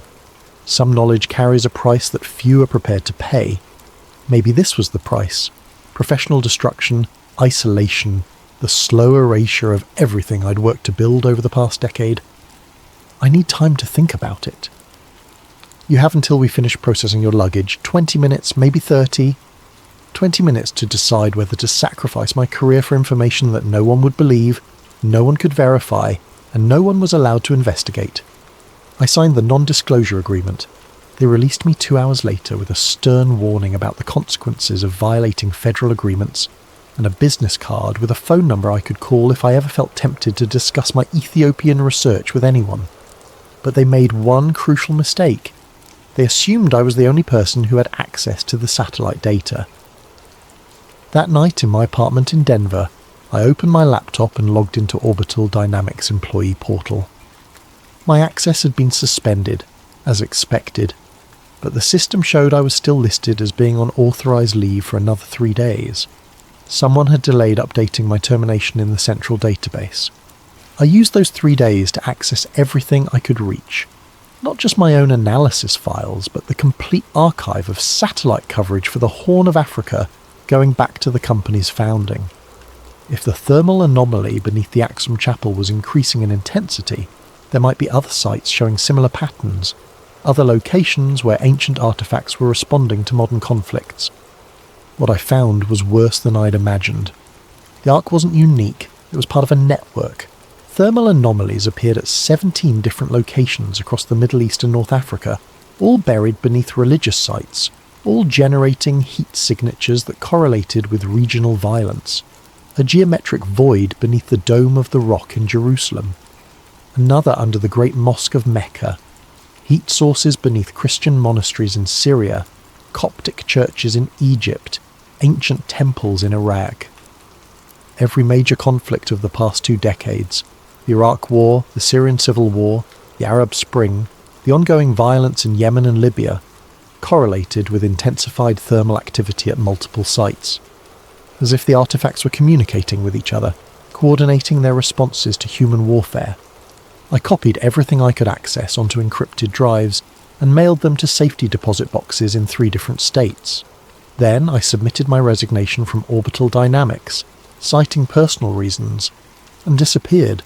For 3 weeks I lived in cheap motels and paid for everything with cash, moving from city to city while I tried to figure out what to do with what I'd learned. The thermal network wasn't just evidence of ancient technology, it was evidence of an active weapons system that had been influencing human conflict for millennia. A weapons system that was becoming more coordinated, more responsive, more powerful. On a Tuesday morning in Salt Lake City, my phone rang. The caller ID showed Elena Rossi. "Alex, thank God. I've been trying to reach you for weeks." "Elena, I thought you were under Vatican restrictions. I'm calling from a secure line. Listen carefully. Something has happened. The Ethiopian government has sealed off the entire Axum region. No flights in or out, no ground access, complete media blackout. They're claiming it's a military exercise, but my sources inside the Ethiopian Orthodox Church say it's something else." "What kind of something else?" "The Guardian is dead, Alex. He died 3 days ago. And when they went to choose his replacement, they found the chapel empty. Whatever was buried beneath the church, it's gone." I felt the blood drain from my face. Gone how? No one knows. The Ethiopian military is conducting a grid search of the entire region, but there's no sign of forced entry, no evidence of excavation, no indication that anyone broke into the chapel. The artifact simply left. That's impossible. Satellite thermal imaging shows massive energy spikes at 17 locations across the Middle East and North Africa, all occurring within a 6-hour window starting with the Guardian's death. The Vatican has activated something called the Omega Protocol, and they're requesting immediate assistance from the United States, Russia and China. the Omega Protocol. I'd never heard the term before, but I could guess what it meant. The final contingency, the last resort when all other containment measures had failed. Eleanor, where are you calling from? I'm at a monastery in Switzerland. The Vatican has evacuated all protocol relic personnel to secure locations. They're expecting the worst. What's the worst? According to the sealed archives, the last time the artifacts were fully active was during the Crusades. The entire geopolitical structure of 3 continents collapsed within a century. Empires fell, entire populations migrated, technological development stalled for 500 years. I thought about the thermal data I'd collected, the correlations between artifact activity and regional violence. If the Ark and its companion devices were no longer contained, no longer isolated in buried chambers beneath ancient churches, what would happen to the world? Alex, are you still there? Yeah. Eleanor, I need you to do something. I'm going to send you coordinates for safety deposit boxes in Phoenix, Dallas, and Atlanta. Inside each box is a complete archive of satellite data showing the thermal network. If something happens to me, make sure that information reaches someone who can act on it. What are you going to do? I'm going to find the Ark. The line went dead. That afternoon I bought a plane ticket to Ethiopia under a false name, using identity documents I'd acquired during my weeks of hiding. If the Ethiopian government had sealed off the Axum region, I'd have to find another way in, but I was probably the only person outside government and religious authorities who understood the scope of what was happening.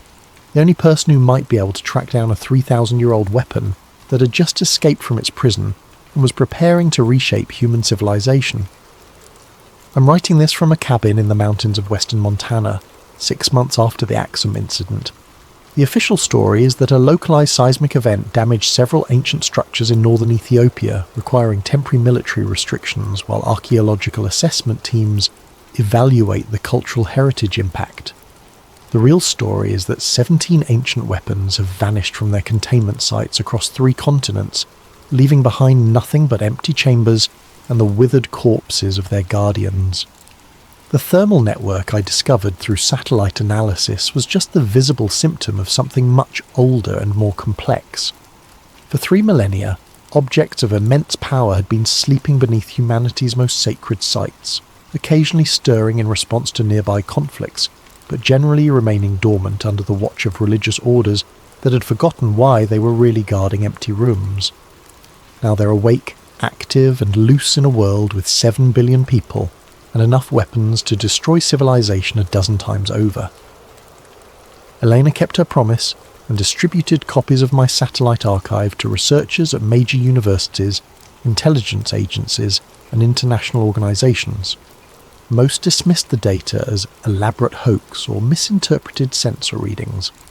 A few took it seriously enough to begin their own investigations, only to discover that every relevant database had been scrubbed, every supporting document had vanished, every potential witness had signed binding non-disclosure agreements. But I know the truth is spreading, filtering through the kind of networks that governments can't completely control. Academic conferences where researchers share suspicions in private conversations. Intelligence analysts who notice patterns their superiors don't want them to report. Military officers who track unexplained energy signatures and find their requests for investigation quietly denied. The world is changing, and most people don't realize it yet. Regional conflicts that should burn out quickly are intensifying instead. Ancient ethnic tensions are flaring into violence across Africa and the Middle East. Political movements that seemed stable are fracturing along religious lines. The artifacts aren't causing the conflicts. Humans are perfectly capable of finding reasons to fight each other, but they're amplifying existing tensions, feeding on the emotional energy of warfare and using that power to grow stronger, more coordinated, more influential. I've been tracking their movements through news reports, social media posts, and amateur satellite imagery, shared on forums that haven't been scrubbed yet. Heat signatures appearing in conflict zones days before major battles. Unexplained electromagnetic anomalies detected near military bases. Reports of ancient artifacts being discovered by various armed groups, then quickly disappearing again. They're not random. They're following a pattern. positioning themselves to influence key events, preparing for something bigger than individual regional conflicts. Last week I received an encrypted message through a routing system so complex I couldn't trace its origin. The text was simple. The Covenant was not meant for one people or one place. It was meant for all people, all places when the time was ready. The time is now ready. Choose wisely. Choose wisely, as if I have a choice in whatever's coming. But maybe that's the point. Maybe the real power of these artifacts isn't their ability to influence events, but their ability to force people to make choices they wouldn't otherwise have to make. The Guardian at Axum spent decades watching over something that was slowly killing him, but he chose to stay, chose to maintain the containment protocols, chose to warn me away from dangers I didn't understand. Now it's my turn to choose. I could destroy this account, burn the remaining evidence, disappear completely into a life where none of this ever happened. Or I can keep tracking the artifacts, documenting their movements, building a record of what's really happening as the world stumbles towards some kind of transformation it doesn't see coming.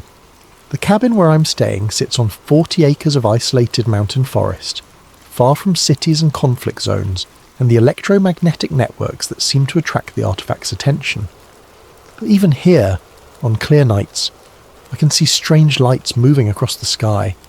Not aircraft, not satellites, but something else entirely, following patterns that suggest intelligence and purpose. They're out there. 17 pieces of ancient technology that were designed to reshape civilizations, and they're working together now, coordinating their efforts, preparing for something that will make the fall of empires look like minor historical footnotes.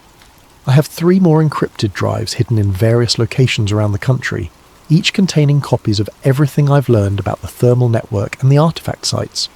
If you're reading this, it means something happened to me, and Elena Rossi or one of the other researchers I contacted managed to get this information published despite whatever security measures are in place to prevent it. Don't dismiss this as conspiracy theory or elaborate fiction. Check the satellite data yourself if you have access.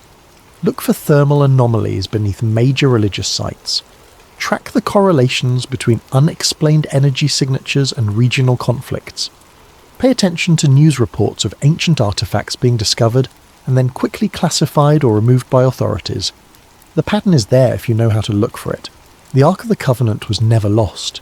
It was never just sitting passively in some forgotten chamber, waiting to be discovered by archaeologists or treasure hunters. It was sleeping, along with its companion devices, under the protection of guardians who understood that some powers are too dangerous for humanity to wield. Now it's awake, and it's not alone, and it's preparing to fulfill whatever purpose it was originally designed for 3,000 years ago. The only question is whether we'll be ready for what comes next. I hope this account reaches people who can do something with the information, people with resources and influence, and the courage to investigate what most would rather ignore. But even if it doesn't, even if this becomes just another conspiracy theory lost in the noise of the internet, at least there will be a record of what one satellite technician discovered when he looked too closely at the wrong thermal signature.